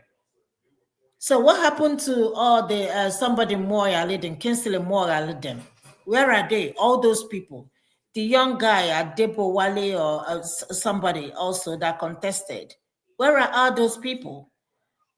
So I think, to be honest with you, I don't know. If I have the answer, I will tell you. I don't really know the answer. With the way everything is going on, happening in that country, we have adjusted. So everything they do in that country, they know that we will adjust. We are not going to fight. So when they see that we're not going to fight, they will keep on doing what they are doing and keep doing what they are doing. I haven't seen anybody, that have, risen up against this government to challenge them, except P2B. The reason why El Rufai is even talking is because he is not in the government with them, but he supported them during the election. So honestly, if I know the truth or what we can do, even we that are in diaspora, I will tell you, to be honest with you, I don't know. We that are living here, we see what is going on in America, and even your so-called country is not at peace. So where do we belong? So I'm asking my fellow Nigerians, let us come together. Let us come together. Forget about all these political parties. Let us put our differences aside. Let us unite. The people in diaspora, we are many of us. Let us even think about, voting so that our voice will be heard in our election. Even though what we are conducting in Nigeria is not, it's not really election, it's selection anyway, without the rigging. And I keep saying it, there is nothing wrong with our country, Nigeria. There is nothing wrong with our constitution. There is nothing wrong with our government. The only thing wrong with all these people is just the people in power, the people that are in charge of all these different institutions. It's not the institution itself. It's just the greed among the people. I was talking to one of my friends today. We were holding a conversation. I said, when my uncle then came here in the 70s to go to school, Naira was way. I mean, you can't even compare Naira to dollar then. Their plan was to go to school and then come back to Nigeria. But as time goes on, their economy started crumbling, and they stayed back up until today. And look at where we are. What happened when people used to come from other countries to go to school? Because when I was in UNN, I remember other people from different countries that I went to school with. Where are they? What happened? What happened? Now we don't even have all those schools. People rarely send their school students out to go and school in other countries. Huh? I was talking to somebody and he was telling me about WAEC and special center. What is special centers? Where you go and cheat. That's all that's what it is. I mean, whatever you want to say, that's up to you. We are so corrupted in that country now. It's just like everyday norm. It's everyday norm. Nobody's hiding it. Somebody, was it the EFCC posted something about Nigerians is it supporting their corrupt leaders, but something afraid of corruption? I can't remember how he framed that sentence. And that's true. And that is true. Look at Yaya Bello. He's now moving around as if nothing happened. Look at Okowa. He's now moving around as if nothing happened. And who are hailing them? The Nigerians.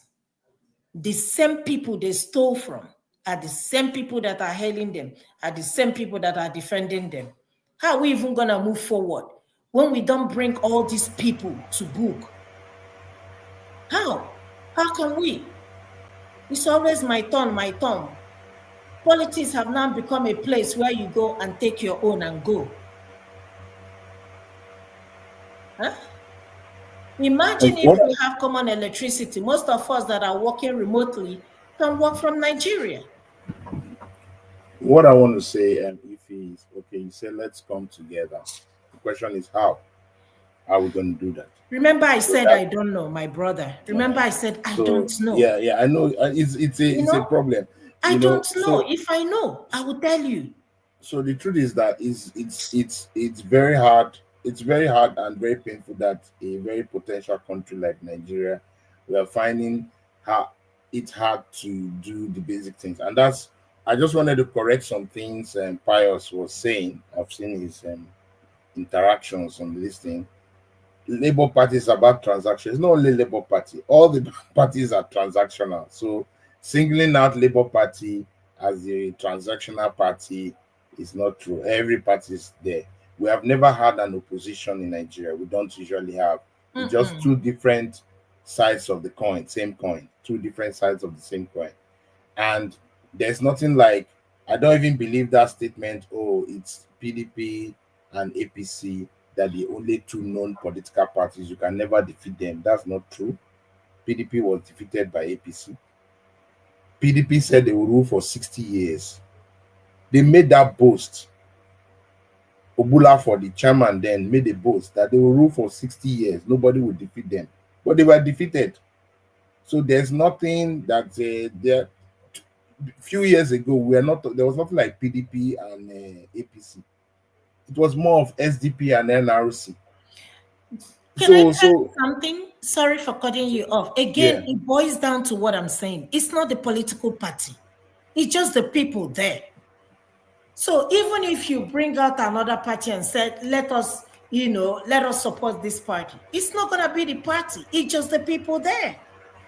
And that's why in my initial statement, I say, first of all, if the parties are run from grassroots, which most of the political parties are not, 100% political parties, and I stand to be corrected, 100% of all the political parties, both the mushroom ones and the three big ones or 2.5 ones, whatever we call it, all those parties are run by big money bags. They come together, they create the vehicle, they keep. It's just like creating shell companies. They just keep those companies and basically fund them. You and me have not even funded parties. Most of us have not funded parties. So I'm saying that if a party is funded from grassroots, that the smallest person pays 10 naira and the person in diaspora pays 10 naira, you will see that you will mobilize people, and that 10 naira they pay is equivalent to them being voted and for them to vote. So you paying 10 naira and somebody in Harvard paying 10 naira will not make a difference between your voting rights. And that voting right should be done in a transparent manner, meaning that it should be done in a way that you can vote physically and you can vote online for any person in the party. As long as you do that, you have basically deconstructed everything. But the political bags, what they do is that they hijack the party and they bring millions. That's why governors are very powerful. A governor will open his war chest and bring out $1 million and put down for the political party. So when he puts that kind of money down, you have to pay to play to his tunes. And that's why now I agree with you saying, okay, we are going into a one-party system where the political leader of the party is now the president, and now the president of APC is now the same president of PDP and is basically controlling everything. Because all you need to do is to set money in motion. How do we deconstruct it? Is to set another party with Nigerians having a buy-in. If we do a poll now and say how many Nigerians have actually donated and been members of a political party, you will see that majority of us have not. And when you ask why have you not, say I don't like politics, politics is a dirty game, politics is. So when there's vacuum, nature does not abhor vacuum. So what happens? The political bar say, okay, we own this thing, we put our money and put our mouth where our money is, and then we take over and drive it the way we want to drive it. So we should not be complaining. So that's why Omoye is saying now, okay, how do we build this? We build it from, if for instance, I now open a party, I call it the New Nigeria Party. All right? I register it. I find way, go to CAC, blah, blah, blah. How do I register this Nigerian party in INEC? INEC will ask you so many questions that will even pursue you. So the process is very hard. So let's say I finally do it. Then I need to mobilize people. How many people will say they are going to put $100 every month, $100, and this $100 will be able to mobilize offices, movements, so that we can actually do a grassroots mobilization party. If not, you can't take over this power. But it's possible to do it. It's possible to do it. It's not an impossible thing. So my own is, what is the shortcut? All this long talk is a long process. It takes maybe 10 years to get to where we want to get to. But now you have Peter Obi, he has a block movement, and that is his advantage. Migrate that block movement into a shell. That's all we're saying. Now he has two options: a new shell, or look for one of the pre-existing shells. The problem with the pre-existing shell is already corrupt. The pre-existing shell that you see has been pseudo parties that have been created to create mayhem, all right, to create chaos. So they create all these pseudo parties. Tinubu has like 4 or 5 pseudo parties just resting. You get me? All of them have different pseudo parties. PDP has pseudo parties, and it's the truth. They have 1 or 2 parties, mushroom parties. So when the time comes, those mushroom parties create distraction, create confusion, and they run their channel. That's why the obedient movement was a surprise. It was a surprise to them, because that movement was from the grassroots. That movement was not what they planned for.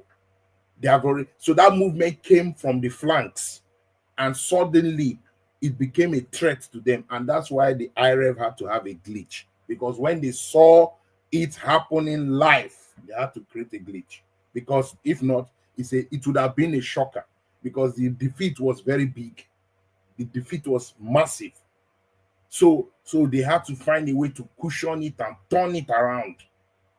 So that's what we are facing. So we have seen that and say, okay, where you have critical mass, where you have, do you think that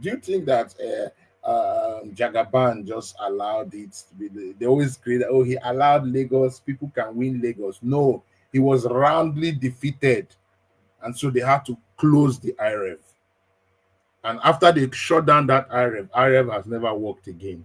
Check all the elections that have happened. Imo, Edo, all the elections, the IREV have been useless, because he now knows that I cannot allow this IREV function as it's supposed to be. So we are fighting a very massive existential threat from every side. So political party is one, but the process in Nigeria to elect governance is going to be the most Herculean process, because the truth is that 2027, there will be an IREV glitch, there will be another glitch, the glitch will be even massive, and they are not going to count results, they're just going to call results. So how the thinking is not just that political party that will have the critical mass. Yes, you can arrive at that using the method I'm thinking. Peter Obi come in, mobilize your people outside the party, obedient movement, diaspora, and on-site. You create it, proper registration, proper documentation, so you know I have guaranteed 12 million votes. Because all he needs is at least 14 million votes guaranteed to go. If he can assure himself that I have 14 million people with voters card guaranteed to go into the box and get me my votes, that's one. Then can I secure that 14 million votes on D-Day? Number 2 question. If he can do those 2 things, then it becomes very hard for INEC. Whether they close it by IREV, he knows that my second method is that vote is guaranteed on every collation center. So it's a mobilization of forces at different levels till midnight. Whether they call the result by 2 a.m., 3 a.m., 4 a.m., 5 a.m., it doesn't matter. We'll monitor it bomber to bomber. If those things cannot be guaranteed by us Nigerians, P2OB cannot guarantee, it's us that will guarantee it, then let's just stop the story here. There's no point again.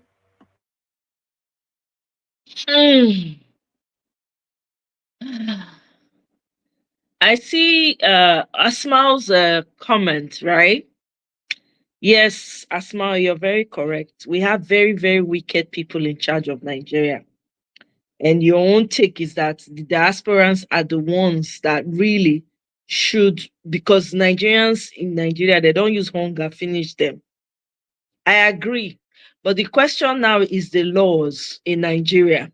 If we now decide to move forward, they probably would use that. We don't want that to be used against anybody that we choose to support come 2027. So we have to be very strategic about it. The problem now is who to connect with on the ground, which is where Yunusa Tanko comes in. I'm going to do my part and see how I can reach out, but we have to do something. It's not enough for us to say that, to focus on what's not working. We all know what's not working. We really need to reach within ourselves, because the solution for Nigeria, the new Nigeria that we're seeking, that we're fighting for, is within us already. Where I think we've spent a lot of time dwelling on, what happened 2023, because we've talked enough about it, and the current issues that are still ongoing. That it's almost like we've stopped using we know they think again. All we see is just the hindrance and all the problems and everything that's going on, which I know it's overwhelming. But we need to remove ourselves from that now, go within and think. The answer when we need na inside us today. If I not arrive at the answer, somebody else will arrive at the answer. But we must start becoming strategic. Our problem in Nigeria is for us to solve. If we don't solve that problem, so when they talk now, it will just be child's play compared to what is going to happen. The Obedient Movement will be the major group to ask for major changes in the electoral law. Big number matters, yeah, but it's how to channel it, right? Because I know some people that were once obedient are saying they don't, they are left the Obedient Movement, whatever, which is neither here nor there, because the truth is everybody wants a new Nigeria. If Nigeria is working, doesn't matter what side you're on, to be honest, nobody will care anymore. As long as, say, if I drive my road, I turn tap, water come out. I won't sell market, I feel sell market. Say, nobody go dey ask, say, oh, you were on this side or you were not. Everybody look for the same thing. When you go to your neighboring countries like Senegal, you will understand the effort of patriotism and love for one another and the effect it has on the country. That's very true. We have to, on our own now, our language, I think I said this in one of my lives, it has to change from, we need to be very careful with how we speak to ourselves, regardless of what ethnicity or side you're on. We need to be talking together. There are people who will have differing opinions that are going to come here. I'm open to it because I'm about the results. I don't care whose side you were on the last. I really don't care. You are suffering just as I'm suffering. Nigeria is not working for anybody. I can't enter plane now, so I want to go to Nigeria. I can't. If I want to go to my village now, I need to go rent security. For what? I've never had to do it. So we're all suffering. So for me, it's all about how we can both use our senses that God gave us and the solutions that are already within us to find a way out of this problem. And we can. We just need to come together and do it. So that's what we're looking for. That's what I personally am looking for right now. I'm not interested in the problems. The problems are many. They are overwhelming. If I start to talk Nigeria problem today, we know we'll come out for here. Yeah? Fight the wicked. We have to start exactly. We have to start from somewhere. Asmao. Exactly. We have to. we can't give up on the country. We can't. Unfortunately, that's where I was born. A lot of people, their umbilical cord was buried in that country. Mine too. So whatever it is, we have to. There's a reason why we are where we are. I think we're in a vantage point. We just need to find a way to come together and ensure that we deliver. We make sure we deliver a sane country to the people that are coming after. Steve, So, you want to say something? Go ahead. yeah, what you said is very, very important, and that's where, for me, it's for us to work from vantage position. And oftentimes we forget that to get to this position took a lot of awakening. You know, Nigerians sometimes we don't have what I call staying power, ability to keep going. We once something is not, let's move on to the next happening thing. You know, but for credit to most people, we have stayed on message, and that is what has annoyed a lot of people. That look, these guys are not going away; they've stayed on message. So, but we need to now move the next level, and that's what we are talking about. We've moved it to this point. Now, how can we transform this to the next level? And I always go back to, and I'm not doing it as a comparison, but I pick up the ideas and say, okay, how did it? If you look at Trump, by the time he finished his first term, he was down in the dumps. You look at everything was over and then everything was against him. But somehow he kept his MAGA movement alive for the next 4 years of Biden's administration, knowing that I would bid my time. And I congratulate Obi for keeping on message, staying on cue, even with all the things that have been thrown at him. Now, it is left for us Nigerians to say, okay, this man has kept on message. We have the next 2 years or 1 year plus. What are we going to do in terms of, can we carry him over the line? Let's not be despotic. Let's not be, you know, there's nothing we can do. No. We've come a long way. It's either we push through or nothing. So we need to mobilize all our mental resource, all our capacities, and push this over the line. And there are two options. We either push pressure on Abure, because why I'm bringing that idea is LP already has the name. LP has created that name. If you go to places, they know LP, they know it. So you cannot throw away the name. Is there a way we can put pressure around Abure and overwhelm that system so that that party becomes in the image of what we want? Well, when you put Arabambi and the other old guy and all the other saboteurs within the party, while they are putting pressure on him, that party is gone. Let's forget about that party. I'm sorry. That's the question. I'm just bringing all the options that are available on our table, so that we can find solution. Because the thing is that you can't say 120 million Nigerians cannot find a solution. It's absurd. So that's question number one. Can we overwhelm that party and drive it to where we want to drive it? Although the thing is still going to Supreme Court. So when they get to Supreme Court, I don't know what happens. Second is, can we create a new political party? Now, if we need to create a new political party, like I said, there are two methods. There's a long-term method, which most of us don't have that time. The short-term method is we have obedient movement. We ensure that there's proper registration of the movement, because it's not a party, so you can register anybody. Is that thing going on? How can we register it? And registering for the obedient movement is not, oh, I'm not obedient, I don't want to be notified as that. Is to make sure that we actually can account for that critical mass. You can actually say, yes, I have it. And then open up discussions for the vehicle, which is the political party. Which political party will run this thing? Is it a pre-existing one? And if it's a pre-existing one, where is it? Or is it one that we create from the grounds up? And if we create it from the ground up, then it's just about migrating those Nigerians on the home side into that space that will help drive the movement. And that process, there must be synergy between diaspora and the home ground. And then you have created a political party that will have the gravitas.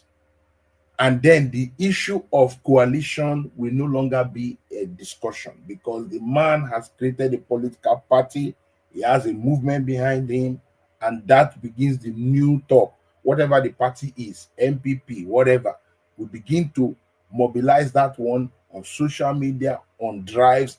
That will be the new party. And then all the things you talk about, people that will come under the party, how the party will do its processes, it will be very clear, like I've elucidated before.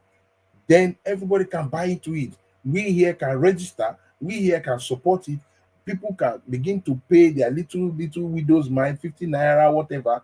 Even if it's 50 naira, make it as base as anything. Everybody will participate in it. Even the presidential ticket, the governorship ticket should be as cheap as anything. So that if I want to be president of Nigeria, I will contest against Peter Obi. I'll bring my ideas, he brings his ideas, and we'll see who can do the job. That way, then you are talking of a serious business. All right? That's a short way to get to where we want to get to. And if we push and we have got that way, then there's the process of the election, which is a different ball game. So this one we are talking about is internal, getting yourself together. There's that process of election. So we are fighting basically two very serious problems. So we should not be joking around. We should have started the first one early and settle our in-house problem. Settle yourself, gather yourself. Then the second one is, okay, how do we outwit INEC, PDP, and APC in their own game? And it's possible, because if once people start thinking about it, ideas will show up. Ideas will show up. We have people with ideas. Okay, the system is the way it is. Is it impossible to overwhelm it? It's not impossible. PDP was overwhelmed and it was turned in an election that they cheat too. So there's nothing that is impossible if a people believe. If a people sit down and say, okay, Jagaban, Nigerians will face you. Nigerians will face you. We will face you. Bomber to bomber. Poly unit to poly unit. Collation center to collation center. We go drag them there. I'm telling you, even him, we know that, the thing don't hard. Okay, look at Obasa. Obasa strode into Nigeria, nothing. Why? Why do you think that's happening? Because Obasa has a local government area that is strong. He has something that he's telling you, if you shake me anyhow, that place, you are not getting it. If you shake me anyhow, that block I'm bringing for you, my boys that are mobilizing in one of the biggest local government areas, it go hard you. Even Jagaban no say, no, I don't want to fight too many battles. Let's calm down. Because it's the truth. You are as big as you are strong as your weakest link. So if the Nigerian people say, you know what? Look, we are mobilized. Not like what Ife said, north, south, west, mobilize. Do you know how many times that Buhari wanted to be president? 12 million votes could not guarantee it. He needed a handshake across the south. That's what guaranteed it. That handshake he had with Tinubu that guaranteed him. He tried all his best. So North alone cannot deliver the Atiku. And Atiku knows it. And if they don't think Peter Obi is relevant, why are they rushing him? Why are they rushing him? They know it. So all we need to do is now to move further, to expand that base. That's what I always go back to Donald Trump. Donald Trump knew that I need people like Rogan. I need people like Elon Musk. They are mad though, but I need them. I need all these big boys. I need them. I need people like RFK. I need him. He may be in another party. I need RFK. He started pulling in people that were not in his league or in his own ideology. what he did was he increased his MAGA movement. As soon as he increased it, it's clear winning now, landslide. So there's all Peter Obi needs to do, increase that movement, increase it in the north. As he's spending them now, as they are seeing it, woto. Tell them, I'm the man. I'm the man. I'm not shaking. I'm the man. I have my guys with me, southwest, north. For Showomi is an article man. For him to open his mouth to say Peter Obi is the man, no, it means that he's telling them, I'm not moving. And I thank God for that stance. I'm not moving. I have it with me. I need to increase it. So Yunus Atanko is the man that we need to, where is the next movement going? So that we can know, okay, this is what it is, generate muscle, generate all we need. And there are many governors that are angry with the current government. Rivers State is not the hand of a Wike anymore. So that is therefore a taking. What's the strategy for Rivers? It was won by obedience, and the obedience are still locked there. So that now we need to turn the heart of Fubara so that on election day, this is what we will deliver. We will deliver for you and we will deliver for where Obi is. So Plateau State, the North is already having annoyance. Can we capitalize on that annoyance and form that coalition? The coalition around that party. So it is not impossible. We are giving too much credit to. By the time you overwhelm it, even INEC will know that no, they can't change this result. It's too obvious. It's too obvious. You're mute. You know, Guy, thank you very much, Sid. Thank you with the passion with which you speak, and Omo, that the only country where we get be that outside of our adopted countries, our home country is very important. With the trajectory when this world they go so. I want to touch on what Guy said earlier on, right? Guy say, just adopt DT style. Wallahi talai, that thing don't in my mind for a long time. DT had how many million votes? MAGA group. They're not back down. They were going at it. This is what we need to adopt.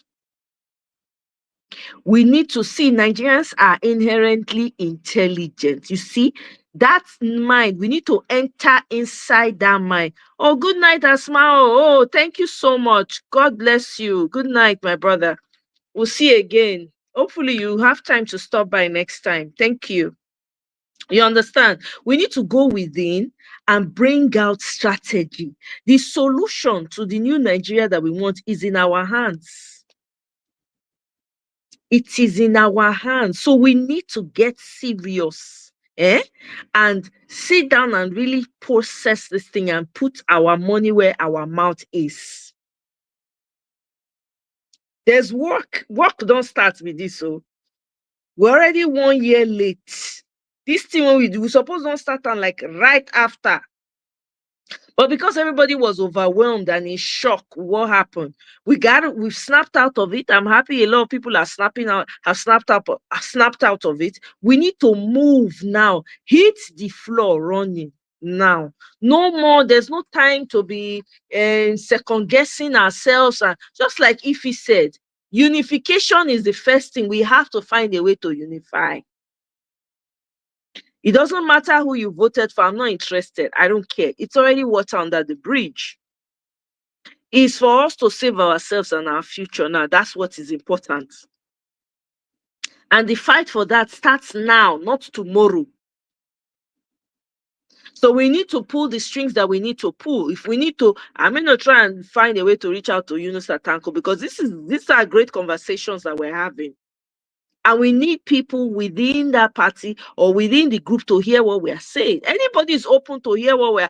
People that really mean well for Nigeria, not be the ones who don't mean well. The ones who mean well for Nigeria, when we have a way for us to get back our country, that is all I care about right now.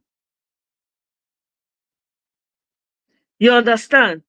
Sid, guy don't Yeah, guy they vote for you here. Guy say you're on fire tonight. It will You have happen. his vote Because as future representative. the truth is this: we need fearless people. You know, Yeah. Nigerians, and Nigeria don't have a. I don't think Nigeria has a problem about unity, because when it comes to football, all of us unite. When Exactly. it comes to okay, this guy that lost his UFC match, he paid me too. I don't need to know where he's from. What's his name? Exactly. Stylebender. Yeah, Adesoya is not from where I come from, but he's representing me. Of course. So I support him. When he lost, it make me feel. Kamaru is a northern boy. When he lost, we feel bad. So Nigeria does not really have problem with unity. It is these people that create that scenario. A few people create a scenario as if we have it. When Peter Obi goes on the street, does he not talk with Northerners? Don't you see they don't have problem. Nigeria just needs a working place. People want to work, make money for their families, live a peaceful life, eat organic food, have a laugh in their village square. That's what Nigerians want. We want to be able to travel to the north, visit friends, be on a train. From here, you travel to the north. From the north, you go to the west. You see the different cultures. Nigerians, on the basic level, don't have unity problem. It is something that has been manufactured by this political class to tell us we have unity problem. We don't have. People voted PO in every place. So that unity problem, it is solved immediately. When Nigeria scores a goal, they don't care whether it's Ahmed Musa that scored the goal or Mikel Obi that scored the goal. We don't care. We always celebrate it as Nigerians. So once a good leader comes, you'll notice that unity will coalesce. It's an organic thing. If a leader that people love comes, unity is not manufactured. It's not by forcing it. It will just happen. People will begin to work for each other. People will begin to make each other. Okay, we are talking of unity. I don't think I come from the same place guy comes from, where Asmall comes from, where you come from. But we just talk and say, this is what we think is common sense for this country to move. So the question is that there's no unity between the average Nigerians and the corrupt politicians. That's where the problem. There's no unity. We are not unified. We are different. Our mindset is different from their own mindset. So me, I'm praying. I've said it in different forums. We need to start. We are late. We need to mobilize what we have. And I don't believe one. I remember this guy, the Stylebender, Adesanya. Adesanya fought many battles. Anytime he enters the ring, he go win now. He win. You get me? He was invincible. He beat everybody. There was nobody to fight again until he started losing, and then that invincibility dropped off. It's the same thing that happened to Mike Tyson. Everybody was afraid to fight Mike Tyson. You enter that ring, he will beat you up. Everybody was scared. 10 bouts, no loss. Knockout, until the day he lost it. And before you know, boom, he became invisible. So there's no party. There's no Jagaban that say, oh, it's invincible. No.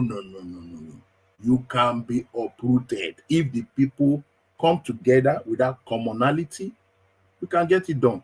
So for me, let's UNISAC bring what he's doing currently offline. Let him bring it into diaspora space.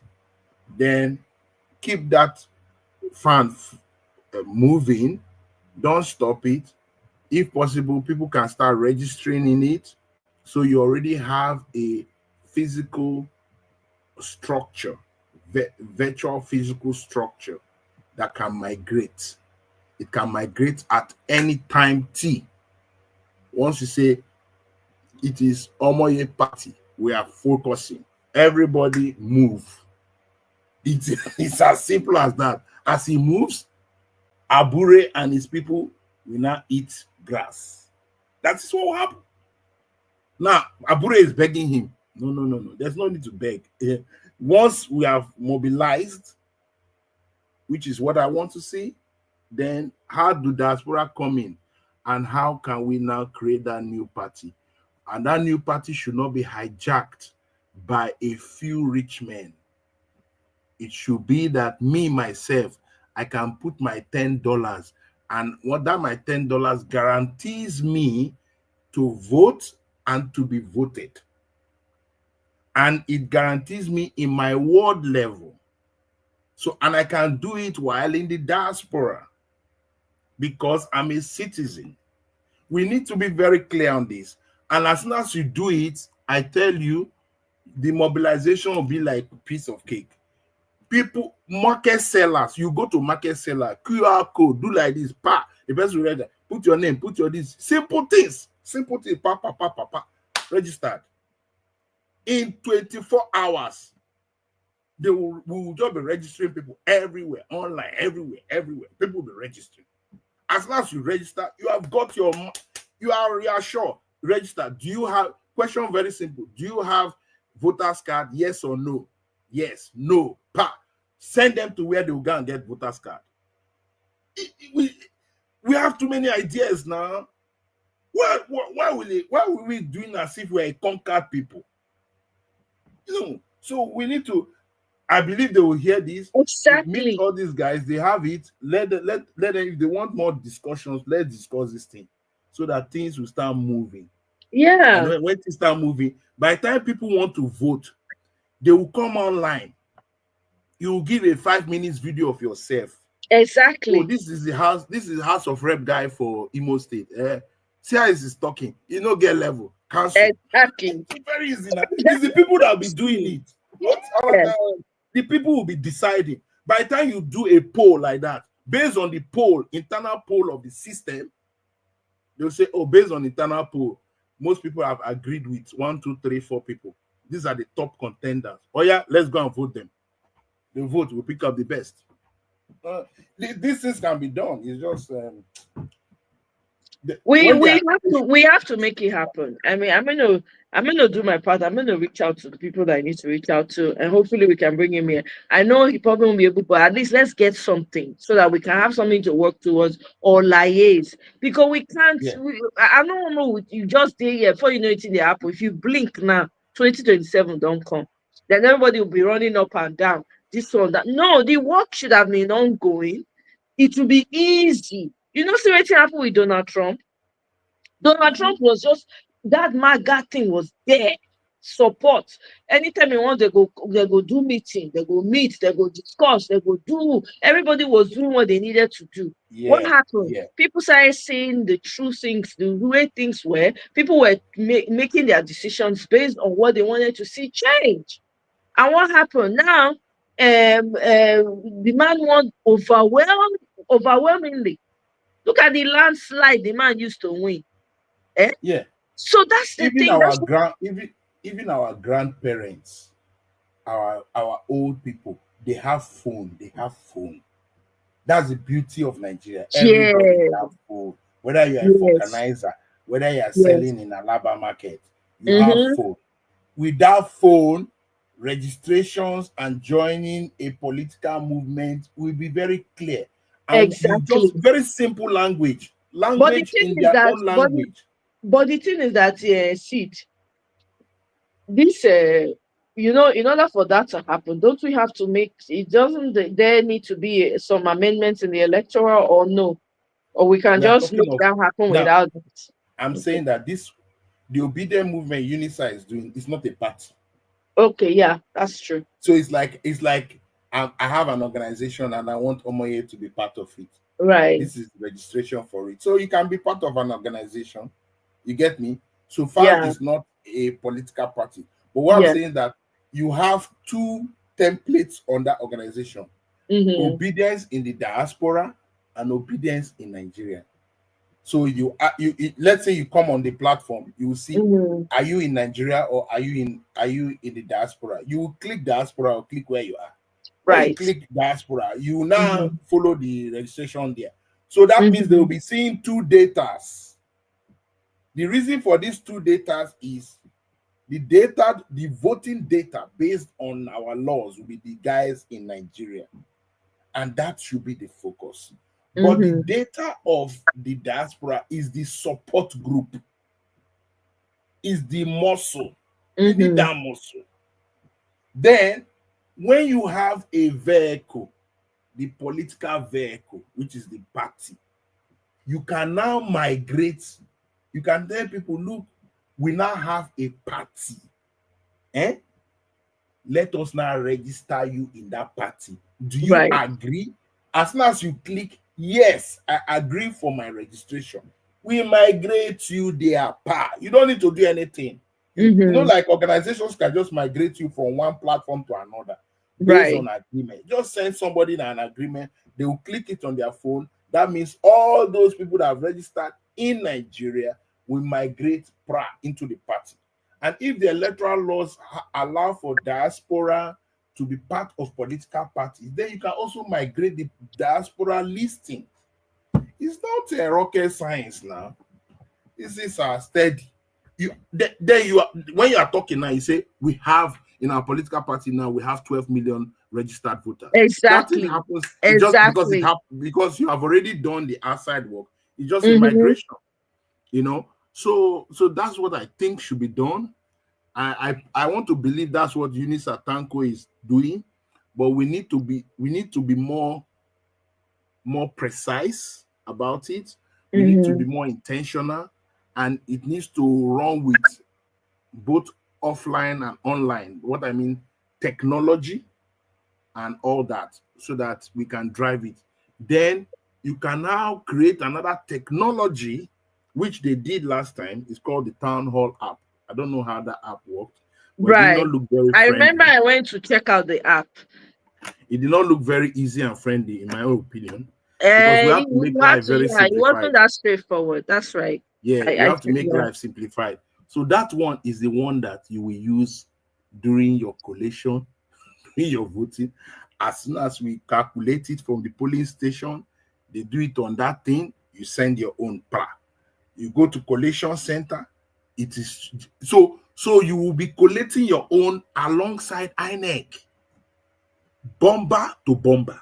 So we have to sit down and the whole process, the corrupt process, we have to look at each part of this corrupt process and see what you can do to mitigate it to the barest minimum. It will not be 100% mitigation. Let's not deceive ourselves. But if you do it and we mitigate it, we will know that, okay, it's either they want trouble or they call it as they saw it. Because based on our own thing, based on what is happening per station, by the time you come into that collation center, the person in charge of the collation center will have muscle around him. So what they are calling the collation center, he already has the data with him.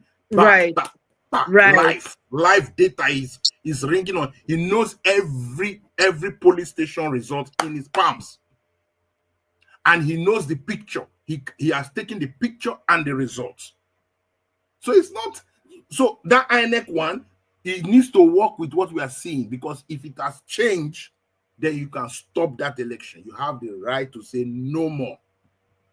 So, but when you don't have those things, for 177 polling units, or no, 700 and something polling units. That's what we are talking about. 770 polling units. So you have to have that critical mass. Follow it bomber to bomber. Whether it's inside Sambisa Forest, we'll follow that vote bomber to bomber. So if you do that, I mean, even Tinubu will say, "Oh man, these people are not allowed. They are not messing around." So let's stop crying for spilt milk. You don't spill. Exactly. Now, okay, let's move on. Let's see what we can do, because we only have one country. Even us in the diaspora, the day some, the day that the Pharaoh that doesn't know Jacob. Thank you. The Pharaoh that doesn't know Jacob. I didn't think that the president of nations. And just wake up and say, you know what? If you were not born in America, if you're not born in the UK, Thank you better you. leave. I give you 24 hours. You go pack your things. Live. You go pack your things, come back. Niger. So Exactly. we need a viable. Most of us can't even travel home, not because of lack of anything, but safety. Yes, that's the reason why. So, quick question, Sid, right? On this, I guess what I'm thinking in my head now is, but so this is why we need like a system that will be created for people who believe in the new Nigeria to be a part of. So, like the obedient, it should not be like MAGA movement, but the obedient movement, right? Let me use MAGA, like the obedient movement where everybody's registered. Already, we have that lockdown. They send us not be 6 million they give them. Our 6 million they on lockdown. So now for the election when they come, let's assume Peter Obi comes out and says, okay, I'm coming out because Nigeria is very paramount, right? We'll just add to be an addition to that 6 million that we already have in the database. Does that make any sense? Yeah, that's what I'm saying. So, and that registration needs to have started. Exactly. That's what I'm saying. So UNISA is currently the person in charge of that obedient movement in terms of mobilization, mobilizing obedience across the north. Yeah. He has focused on the north because he wants to get inroads. That's fine. But that thing needs to come online. To the south as well. You get me? To the south and to the diaspora. Yeah. So that he can be having two basic data. One is the voting data. The other one is the data that will help for other kinds of mobilization groups. Yes. And it needs to be ready. So that one needs to be continuous, ongoing. And then we need to start pushing people to make sure that they have their voters card early, now that there's no pressure. Exactly. State by state, local government by local government. Then by the time you have done that, then discussions can start happening in different cohorts. Different cohorts will start having their discussions, whether it's Imo State, Bayelsa, everybody having their small online discussions and seeing what can be done. And then before you know, you will have so many people mobilized to stand put in polling stations. People that are authentically ready for a change in the nation's possibilities. People that don't believe in Peter Obi, but they believe in the Nigeria movement. In the Nigeria, exactly. That means you believe more than Peter Obi. That means if we say, okay, Omoye, let's say you become governor, what will you deliver really? What will you deliver? Exactly. Have you talked through the process to say, this is what I'm going to do? You know, so that's what we are saying. You know, so for me is that thing need to have started since yesterday. Yeah. But we still have time to move it, because if you start moving it, you start getting the real numbers. You know, one of the things that I'll call out the LP and the obedience. Throughout this election, nobody has told us this is what they had as votes. I don't know that they're afraid of court issues and all that. Nobody has said that. In our own situation room, this is what our votes were showing. Nobody has said that from the obedient movement. Nobody has said that from PO's group. I don't know that it's because it may be a court problem or it may be a legal issue if they say that. But even during the course of the election, nobody was saying, this is actually our vote. This is what we actually voted based on our own collation. So that means there was no adequate work done in that space. Exactly. To say, you know what? We want 50,000 votes and these people gave us 20,000. They always say, oh yeah, we got a lot of votes. How many? Where are your strong states? Let's say now I'm a political advisor. If I look at it with fresh eyes, if I'm talking to Peter Obi now, one-on-one, close room, I'll say, show me your data. Where are your strong states? Because that will be your first focus. Where are your Where are your strengths? Not say, oh, South, exact points. Where are your strengths? Where were you overturned? These are people that do politics, they sit down and they analyze results. Exactly. They look at the back result and say, okay, it's just like when your children go to school and they bring results. Me, I don't look at whether you passed or you failed. I look at, okay, in mathematics, you got 80% in the exam. What did you get in continuous assessment? Oh, why are you not doing your continuous? Then you know the child's problem, that maybe he doesn't submit his homework, or maybe he's not putting effort in the homework side of things. So that you now, in the new term, you have to focus on that area where he is lacking. So now, if you ask anybody that's supported the BDM movement, okay, where are the states that had problems? Where are the states where he needs to make more inroads? Where are the states where they hijacked his elections? So each state has their own problems. Okay, in Rivers State, Wike took over the elections and did what he did. How can we mitigate that? The problem there is not people voting him. The problem is that result was changed. So how can we mitigate it? That means we have to have a lot of influence, inroads into the government. So you start working on inroads into the government.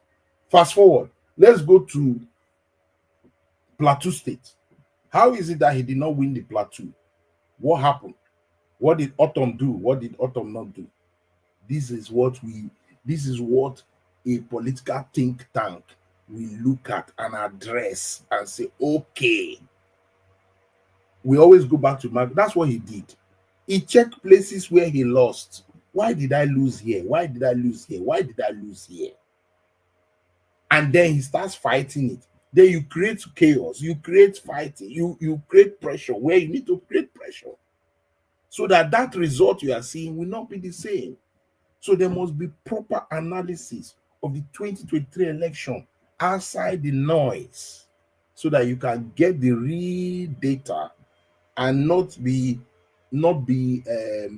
living in cuckoo land. Oh, I believe Obi won everything. No, let's look at the margins, because the margin of winning may have been tight, and so it was easy to transfer results and change it.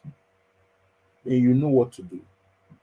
So that's so my take on this. Here is what Sportscam says they just created advisory councils in all the geopolitical zones.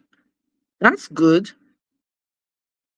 That's good. You mean the obedient movement, right? That's good. So what does the advisory council do? You don't know. I guess that's the next question. Sportscam, what is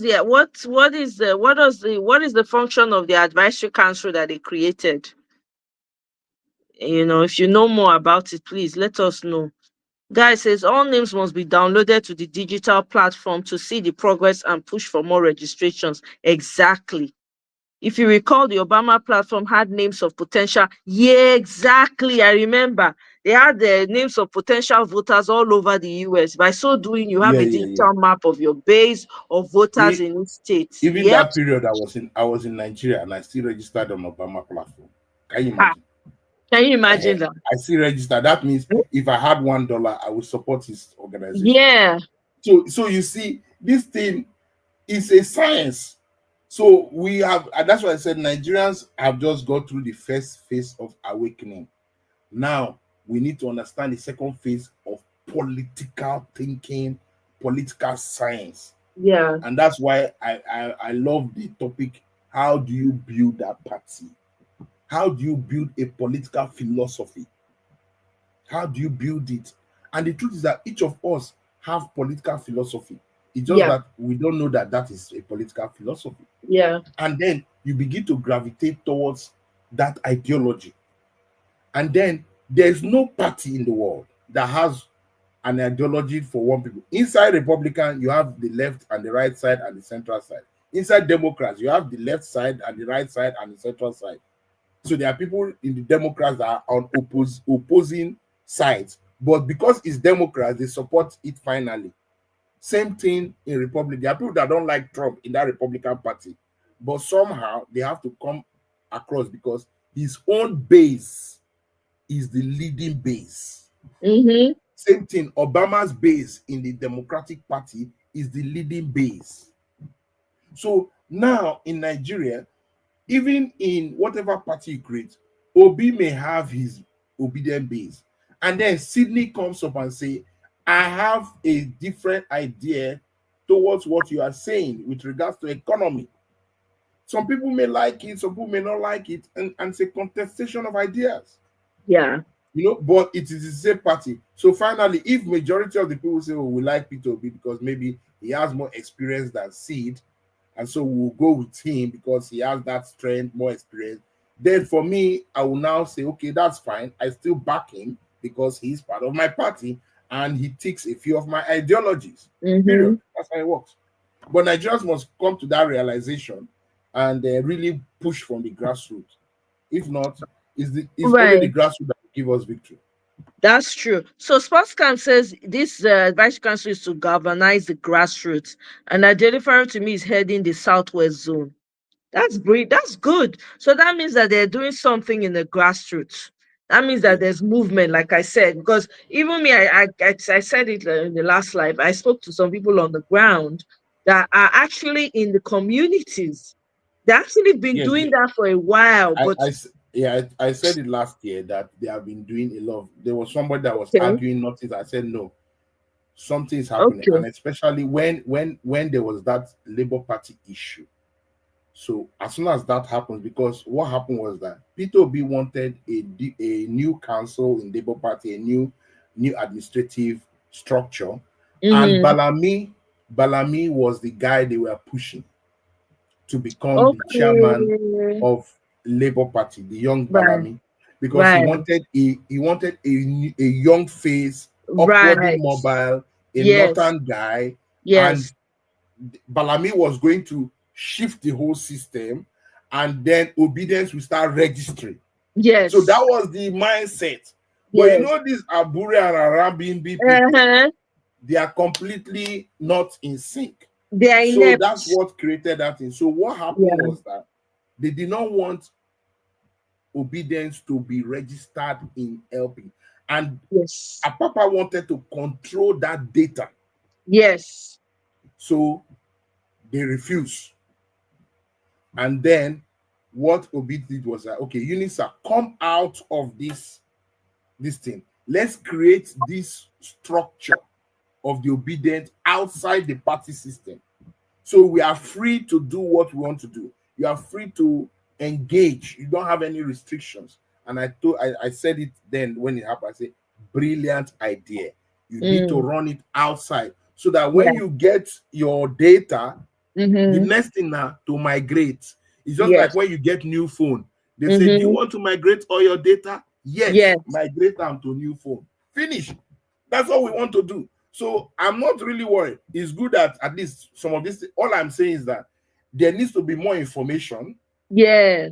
And there needs to be a bit more kind of gravitas and structure so that before 6 months, we are counting the number now. We are counting it live and direct. You know? But I may understand why they are doing like this, because, you know, if something is not going underground like this, T-Pay will infiltrate it, and T-Pay will find a way to obstruct it using different government ways.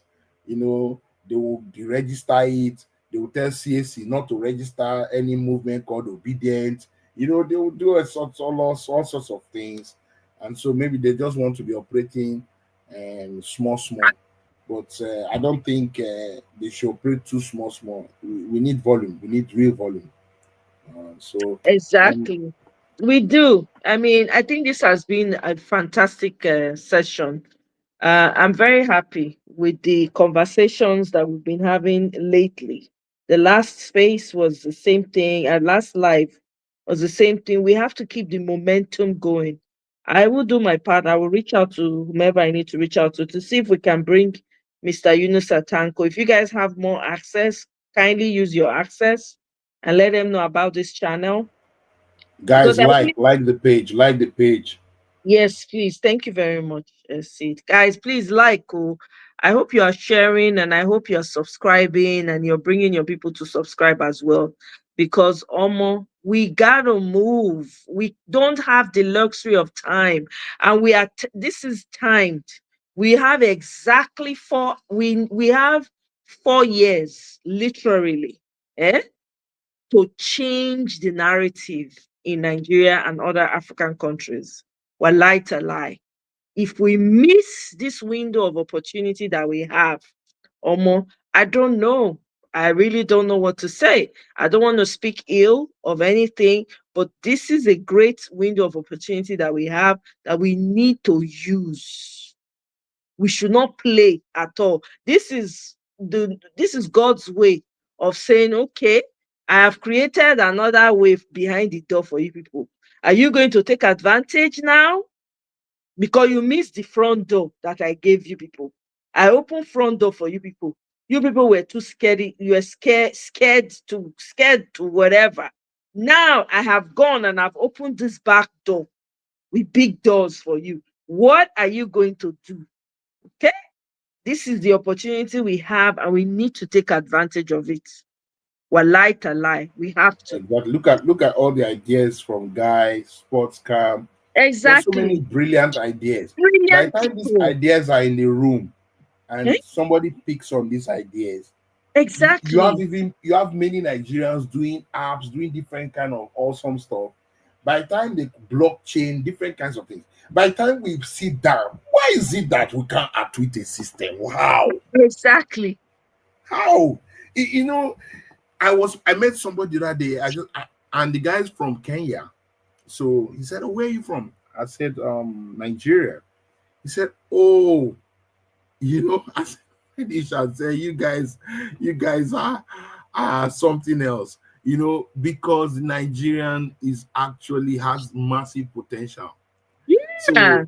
So why is it that we cannot sit down, think through, and say, okay, these guys that are against us as a people, can't we tweet them? What is it that they have? How? They only have money and mobilizing street urchins on people. That's all. So if we say, okay, I don't care about the consequences, let's find a way to tweet them in their game. Exactly. Exactly. I mean, if a woman like was the Kogi senator, Natasha could fight. I'm telling you. And she won. And she was screaming and dragging and even everything. with threats on her life. Yes. Then all of us mobilize. We don't have an excuse. We really have to deliver that country. We don't have a choice. There's a reason why we're where we are. There's a reason. Why was T-Pain afraid of protest? Exactly. Because he says that if the people mobilize like this against me, I'm out. That's it. So he was calling politicians, he called traditional rulers, religious rulers, give them money. He was doing all sorts, called security people, everything. Well, he was afraid. He knew that this actually, if the people come together, if the people coalesce together against me, so that's the fear of PO. They know that if the people coalesce against him with this annoyance, to rig will be very hard. Exactly. Because as people will just turn against it, you know, people will just turn against it. They will say, "I don't want to suffer again." I don't tire. I don't tire. So he knows that if we build that kind of vexation, that's the vexation we need to build. You know, I always go back to Trump. Trump built vexation. Trump is a master of it. He just say the borders is open, no, people are flooding, no, everywhere is open. Exactly. It may not be as volume as that, but of course, say criminals are coming in. The criminals are coming in from everywhere. They are eating your cat and your dog. You don't go vex. You go vex now. They Meanwhile, to if you really look out, they know they eat dog and cat. No. It's just, and people, he knows that he's touching the emotions of people. Exactly. People like their pets. People like their pets. Actually, dogs and cats. So the vexation go vex. People go vex. So we need to ramp up that vexation. Vexation. People will say, you know what? We are dragging it here. Women will come out. Children will come out. The election will move where you want it. But if we are just doing you know, it will just continue. So it's possible, but like I said, let's see what these guys can bring up for us. And people started, we want to register. But it was not possible last time. It wasn't. I tried to register. I couldn't. I got stopped. So because you can't register in a political party from diaspora. It's just a legal thing. So, but if it's not a political party, you can do registration. Then you build your tool data, and then you are sure of what you are doing. Exactly. But now, if you tell me, okay, how many through obedience, how many people are going to vote? You cannot. We are doing guesswork. Exactly. Guesswork has its limitations. Exactly. So we need to put the numbers to paper and really document it. We can't be doing guesswork. These are the things that we need to put together and really need to push. Why people are pushing for electoral laws, the ones that are pushing for judicial reform, the ones that are pushing for registration, so that we can take count of all the numbers that we have. It's not even necessary for Peter Obi, just to know, okay, these are the number of people that are registered for that have bought into the idea of a new Nigeria that works for all of us. We have 8 million people that are signed up. That's a base. So anybody that's coming in as a political party, as a candidate, right, already has that number, depending on his ideology and what he wants to do for the country. So these are things that we need to really get to work on. No time for play. Honestly, we don't have that time anymore. We don't. The landslide that we need to provide to 2027, we need to surpass that one of 2023. I'm serious. He needs to surpass it. And the time is now, not yesterday, now. Exactly. Yeah, Donald Trump was giving nightmares day in, day out, no rest. You go, you write something. Next thing you talk, say, oh, they are coming in from everywhere. Oh, the criminals. Oh, the MAGA group will say, hey, we talk. They were having, you need to be on TikTok, back to back. This is what we are doing. No, we need to be like that too. Honestly, this fight when we fight, this battle when we battle, not be by backing down. We are tired, just like they are tireless. Just like they are taking us for everything we have, we need to be ready to take their energy, suck it out of them. Okay, that's what needs to happen. Because to be honest, APC, no, they're not get two heads. They're not get two heads. We can overcome. We can take that thing back. We need to re-strategize. We need to reach within, because the answers are there. If you are not sure, start to talk to yourself. Say, do we really have the answer? What can we do? What is my role? What role can I play in this to achieve it? I tell you, the answers will come. We have to be just as mad enough to get our country back. And I do agree, the only way we get our country back is not necessarily by violence. It's not, I was listening to something, I can't remember what it was I was listening. It's not necessarily by violence, because we've lost too many people already. We've lost too many people. If we take on that, right, if we go that route, that means we're just creating room for the enemies within and without to achieve their aim of destabilizing the entire country, which we don't want, right? So we have to be more strategic, because I know that I was one of those proponents of people saying, I bet me everything just scatter, I bet me everything just scatter. But you know what? I don't think that is necessarily the right angle, right? There's a time for everything, absolutely. Like, if we decide, okay, we want to go the route of, election and all of that, we need to be ready to go all the way. That one of 2023, when we did there, they shout, they do this. I know, and let me take this back, actually, because there were people I knew that traveled to Nigeria. They were ready for whatever it takes. I knew people personally that traveled to Nigeria. So let me take that back. Nigerians were ready. Let me take that back. Let me give kudos to the Nigerians. They were ready to do the needful. They just beat us to it. They woke. Who would have thought that they wake up at 3 a.m. and declare this monster a winner and give him? Nobody would have thought it, right? So now that we are awake, they don't open our eyes to the length of evil when they feel go. And there's much more that they can do. So we need to be attentive. If you notice now, all of them don't hush. When I notice, the noise not too much like before. What you make when say they happen? The fear of DT. Because the man not saying, the thing they expose everything. What has been happening? Expose after expose.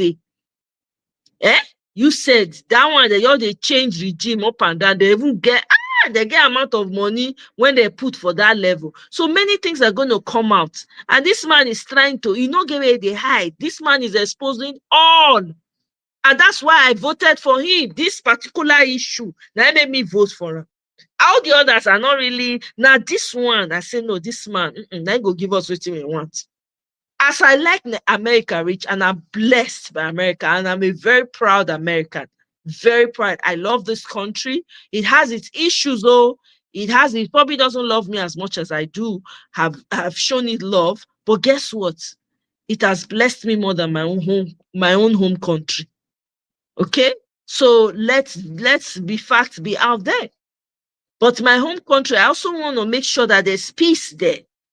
There's peace for those that are living. Not everybody can jackpot. And we don't want everybody to jackpot. Guess what? It is our ancestral land. What will our ancestors will be disappointed that at least we left a land for you people. What did you people do with it? When they say ancestors, they curse people. It they happen, no, not facts. They go say, so all these people when we born, give them the land. They don't even get what they can do. The land is already angry because of the evil that is going on. Okay, that's good. Sportscam. This is good to hear. Sportscam, I don't know who you are, but I mean, you seem to know what's happening. Thank you for that information. That is awesome. I'm glad.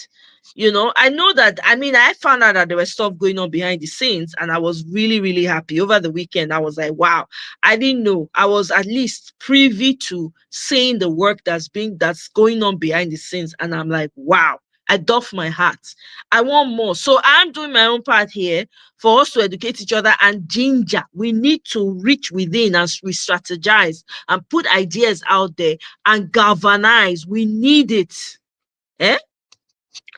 All types of registration and make complaint. AI will come in handy in that. Absolutely. Thank you, guy. He was everywhere. TikTok, Truth Social, X, Instagram, everywhere. Trump was there. What's the other one that Instagram created? He was there all. We need to learn a thing from that man. The resilience. We need to learn resilience from Donald Trump. I'm sorry, you don't have to like him, right? But we need to learn that resilience from that man. Because these people don't do Africa bad. Go to every African country. No one get peace of mind. It's not normal. It's not normal. Everywhere fight for as if not so. And we are not naturally that kind of. We are peaceful people. Well, people don't turn us to people when we say we agitate every time, which is not our nature. Because of greed from Western countries. So, and also there will be a massive push for registration for those who just turned 18 after. Awesome! Wow. Sportscam, that's brilliant. I'm really glad to hear that. Nothing is lost. The stolen power is even closer. Absolutely. And smiling at us. Oh my God. Words on marble. Words on marble. Guy Owanlele. I like that. I think I'm going to make that the next topic. Honestly, this is brilliantly stated. Wow. Omona no buko. Yes. Hey. Very spot on. That's why I said That's why I said it's closer. And when we are closer to it, it looks like it's farther away, but we have come close. So we shouldn't give up. We should find a way to, it's just like if a child comes and he fails exams or he didn't do well, will you say, okay, this just let's leave it, that's how it is? No, you have to find solution. You have to get a tutor, you have to do extra lessons, you have to. So sometimes we have to maybe sit back, learn, see where the issues are, and go back again and find a way. Find a way to, because there's no system that is iron proof. There's no system. This system you cannot break through it. That's why we have the story of the Trojan horse. They found a way to break through using the Trojan horse. So there's always a way through the systems. And I don't like all these other politicians talking, but the more they talk, is at the end of days, what is it? Where can you take advantage of? Right. All the El-Rufai's talking now and all this. Yes, they don't like it, but what can he work to our advantage? That's all we're asking. What can work to our advantage?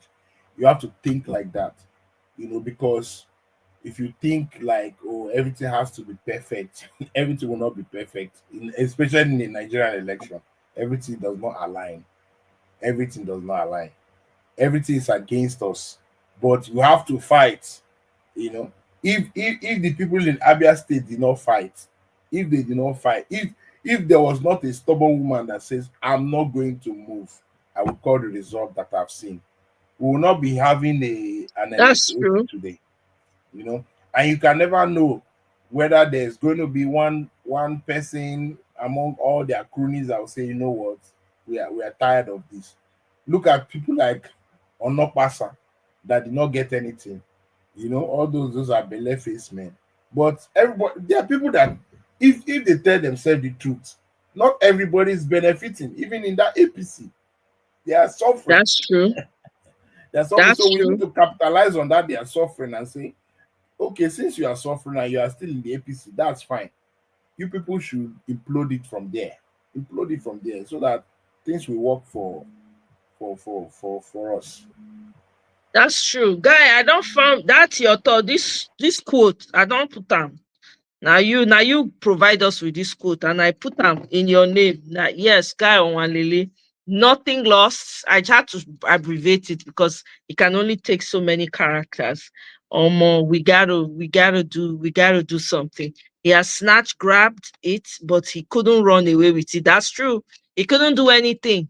Nothing that he could do. I saw a list where people were compiling the successes of T-Pain. They can't write how much loan he give out to student loan. People, when they give us, those ones come and say, nah, like, they not see that kind of amount for student loan. They not disburse that amount when you reach like that too. Then he said, now Ashebi, they say don't sign Ogoja. Ogoja can have federal university, Abi. I think I saw somewhere. I read somewhere that he was signing for Ogoja Federal University. And then they talked about, what else did they say he did again? I can't remember. People were just debunking it up and down the place. I said, what is this? Look, you come in from under the door, not even through the window. You come in, you sneak in like lizard. You don't know anything. You just want to bear the name president. Oh, look at now, failure all around. And it's glaring. The whole world is looking at. They don't even rate you. They know they consider you in the scheme of things. Even the small children, when they take power for near you for there, they don't rate you. They beg them to come back to ECOWAS. Those ones say lie, AES it is forever. No, I beg no level. Then they beg them to come back. I'm telling you, Trump and MAGA is a case study. We need to study what MAGA and Trump did. Wallahi, I've been going to their spaces now. We need to study what those people do. If I see videos of anything, I go to watch them. Those people did what they did. It's not even that. I think also it was clear to everybody. People did not like what was going on anymore. A lot of people had anger. A lot of people were disappointed at the Democrats, to be honest. It's not just, it wasn't really, let me correct that. It wasn't really MAGA, really. It was the fact that people were disgruntled and very upset. Standard of living became unbearable. People were losing their jobs. They could not afford the basic things. You go to the store, you buy two things, waiting and they spend $100 for before. All of a sudden, I went to the store and spending $200 for the same things that I used to buy for $100. So imagine a family of 5, a family of 4. It wasn't easy. There were people who became homeless and started living from their car. Guess how they were getting paid? TikTok. They become TikTok content creators and they were getting paid. That's how they were able to survive. TikTok people now, they now became like family. People now say helping people. Those that were put out didn't have a place to stay. They will send money. They will help you get a place, even if it's one. I'm telling you. So people remember all these things, and there were so many things that was happening that people were not happy about. That's really how the Democrats lost, nothing else. And then people, there were a lot of first-time voters that didn't like what was going on and say, you know what, I'm going to vote this guy for the first time to help him push the vote up. That's what happened. That's really what happened. So if we can get the number of people that are really want a new Nigeria, that are really looking to have a new Nigeria, we can have those numbers in a place that is documented and recorded, right? While we're doing the grassroots work of winning over people, evangelizing, and, you know, if we need, you know, buying little things and taking and thanking them for coming out the last election and all of that, let's do it. We got to do what we got to do. If we can do that, I think that it doesn't matter what will be in front of us, God will make a way for us. All those things will be cleared off and we will win. It will be like a dream. But if we don't give up, now if we do not give up, if we give up and say, I beg, I'm tired, though, Nigeria, nobody's going to come and fight for you. If you keep saying you are tired, strangers will come and take over your land, as we're seeing in South Africa now. Strangers will, and you not go to you, feed do. Hundreds of years from now, your children that you left behind will now be the ones fighting. Is that what you want? So we can't get tired. Even me, I get overwhelmed sometimes. It's not easy doing these spaces, though. Sometimes it's not easy. But sometimes it's like chicken tongue for me when I come out. But I have to do it. I have to. Eh? As much I love my adopted country, the same way I love my home country. I want everything to be fine in my home country too. Eh? Exactly. Leg they shake. I'm telling you. But you think that was not an act after all? Because he has his leg never shake since now. The leg not they shake. And people when we say not fit talk. See and now they talk. He talk, it wasn't an up. He probably orchestrated so that they will make him look like that. Eh?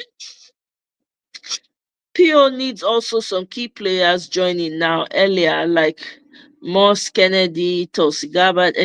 Well, that's true. We need key players, but hopefully we'll see. We'll keep having these conversations and we'll keep talking. So we'll see. We'll get there eventually, you know. But I mean, anyway, let me draw the curtain here for now. Thank you, guys. I didn't expect to do almost 3 hours. Oh, God damn. I'm here 3 hours later. I promised myself 2 hours max, but here I am. Anyway, guys, thank you so much. This has been a brilliant session. See, thank you so much. Thank you for all your ideas and everything. Really appreciate it. Don't take it for granted. Please, we got to keep having these conversations. Please make time to be a part of this because this work, we got to do it, man. We owe it to our future selves to do this and those that are coming after. I beg. My sister Ify, thank you very much for joining. I appreciate you. I know you're a busy woman, but you found time to join. I appreciate you all. Guy Owanlele, thank you. Sports Cam, thank you for the information you provided. It was really quite helpful. I really appreciate it. To everyone that joined Flow TV, everybody that was here earlier, thank you, Mr. Pius. Thank you very much. Asmal Diallo, thank you so much.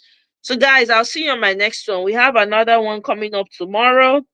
And that one we're going to be looking into this, the role of Nigeria. We want to know what role. Is Nigeria playing any role at all, right? Is Nigeria playing any role in this whole conflict between playing out in South Africa and Rwanda? Do you understand? I'm curious. I don't know. I'm curious. I have some videos lined up. Not necessarily Nigeria. I don't know whether Nigeria even get any role when they play with the likes of T-Pain. What do you want to talk? I don't know. But anyways, we'll discuss that tomorrow. But I just wanted to give you guys a heads up. Appreciate you all. Thank you so much. Honestly, Sid na fire. No, Sid na senator level. I bet forget that. Rep. Senate, anyone if you enter Sha, anyone, even if the local government, he go rise. He go rise. All of us. If you guy, you when they always give people position, you yourself get role to play. Guy, you go they very good at being senator. You know, and your sarcasm is at 100. You go sabi and well. We need you. We need everybody. You understand? You know, so thank you very much, Sportscam. I really appreciate you. Thanks for that. I hope you come back next time, because you really gave us some insightful comments that helped in the conversation. So I hope to see you next time, because this is going to be an ongoing conversation, you know. Guy, I know I feel give up. Guy, you know now. That I not feel give up. Now my home country, I no go fit. My mind not even feel let me go. Even the days when I don't feel like something go they push me. Oh yeah, talk now. Yeah, go now, fight for Nigeria now. So I can't. It's beyond me this time around.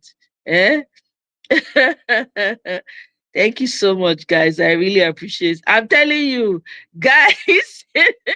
Guys say, guys say not to grab him. Now you won't grab him. Now you go be party. Honestly, guy go be party chairman. Now you go they settle all the beef. When people go they quarrel, you go say no. Come on now, come on. Let's. You go say let me offer you coffee. Here's coffee for you. When you see people they quarrel, I see guy being that man, that person that will be. You just go make coffee, bring and come or tea. You go say drink tea first. Just drink tea. Mona drink. Mona calm down. Guy go come use joke. They settle everything. Oh my God. Tired of Oshomole and Wike. Those people, they are characters.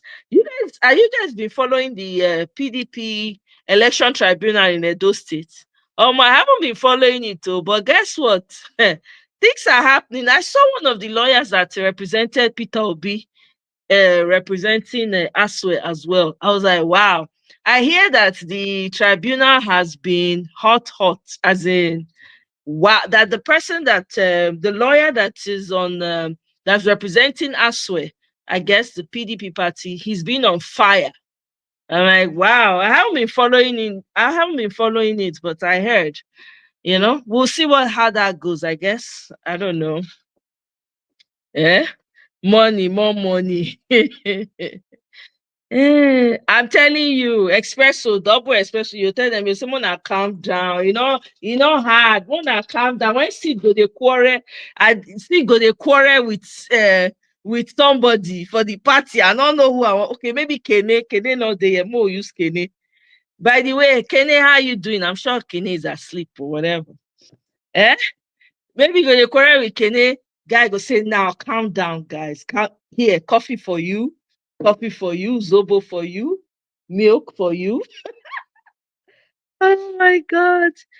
It be like say Aswe go win, but I know sure. I know, right? That's what I don't know. I heard, I was like, really? I haven't been following it, so I don't know. I'm like, I haven't been following it, so I don't know the intricacies of it, but I hear it's been amazing.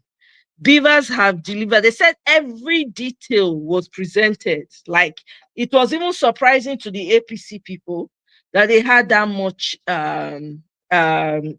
evidence and all of that. They had witnesses come to testify and all of that. I was like, what? That's crazy.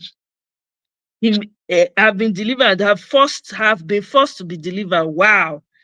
Interesting. So I guess we'll see what happens. I don't know. It's the best of the state and every part of Nigeria that is interest to me. My own is wherever I am, I can travel, I can enter train and say, okay, today I want to go to Jos.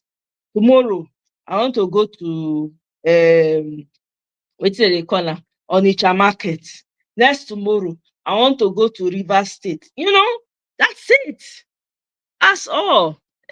Yes, so Kene will join as co-chair. Absolutely. Absolutely. You and Kene go fit for that position where we co-chair, true. Two of una will really fit in for that position. Now I go they settle matter with cola nuts and bitter cola. The elders, the elders in the house, we go force on to become elders by fire, by force. Thank you so much, guys. I really appreciate this. Has been fun, a lot of learning, a lot of brainstorming. Guys, please come with your A game when you're coming. We got to brainstorm. We have what it takes to deliver our country. We don't need any outsider. Now we go deliver ourselves. Okay. Oh, really? Oshomale came and returned in a bad mood. Wow. At the tribunal. Interesting. Well, we'll see. Oh, fingers crossed, knock on wood, as they say. You and Kene turn by turn. You and Kene go decide who go do it. Whether not you or whether not Kene, una go decide. Now we'll go decide that one with. Una go decide that one with mango. You go. Ma tell you, just use mango bribe Kene. If you use mango bribe Kene, you don't win. Kene and mango na 5 and 6. I never see like mango well.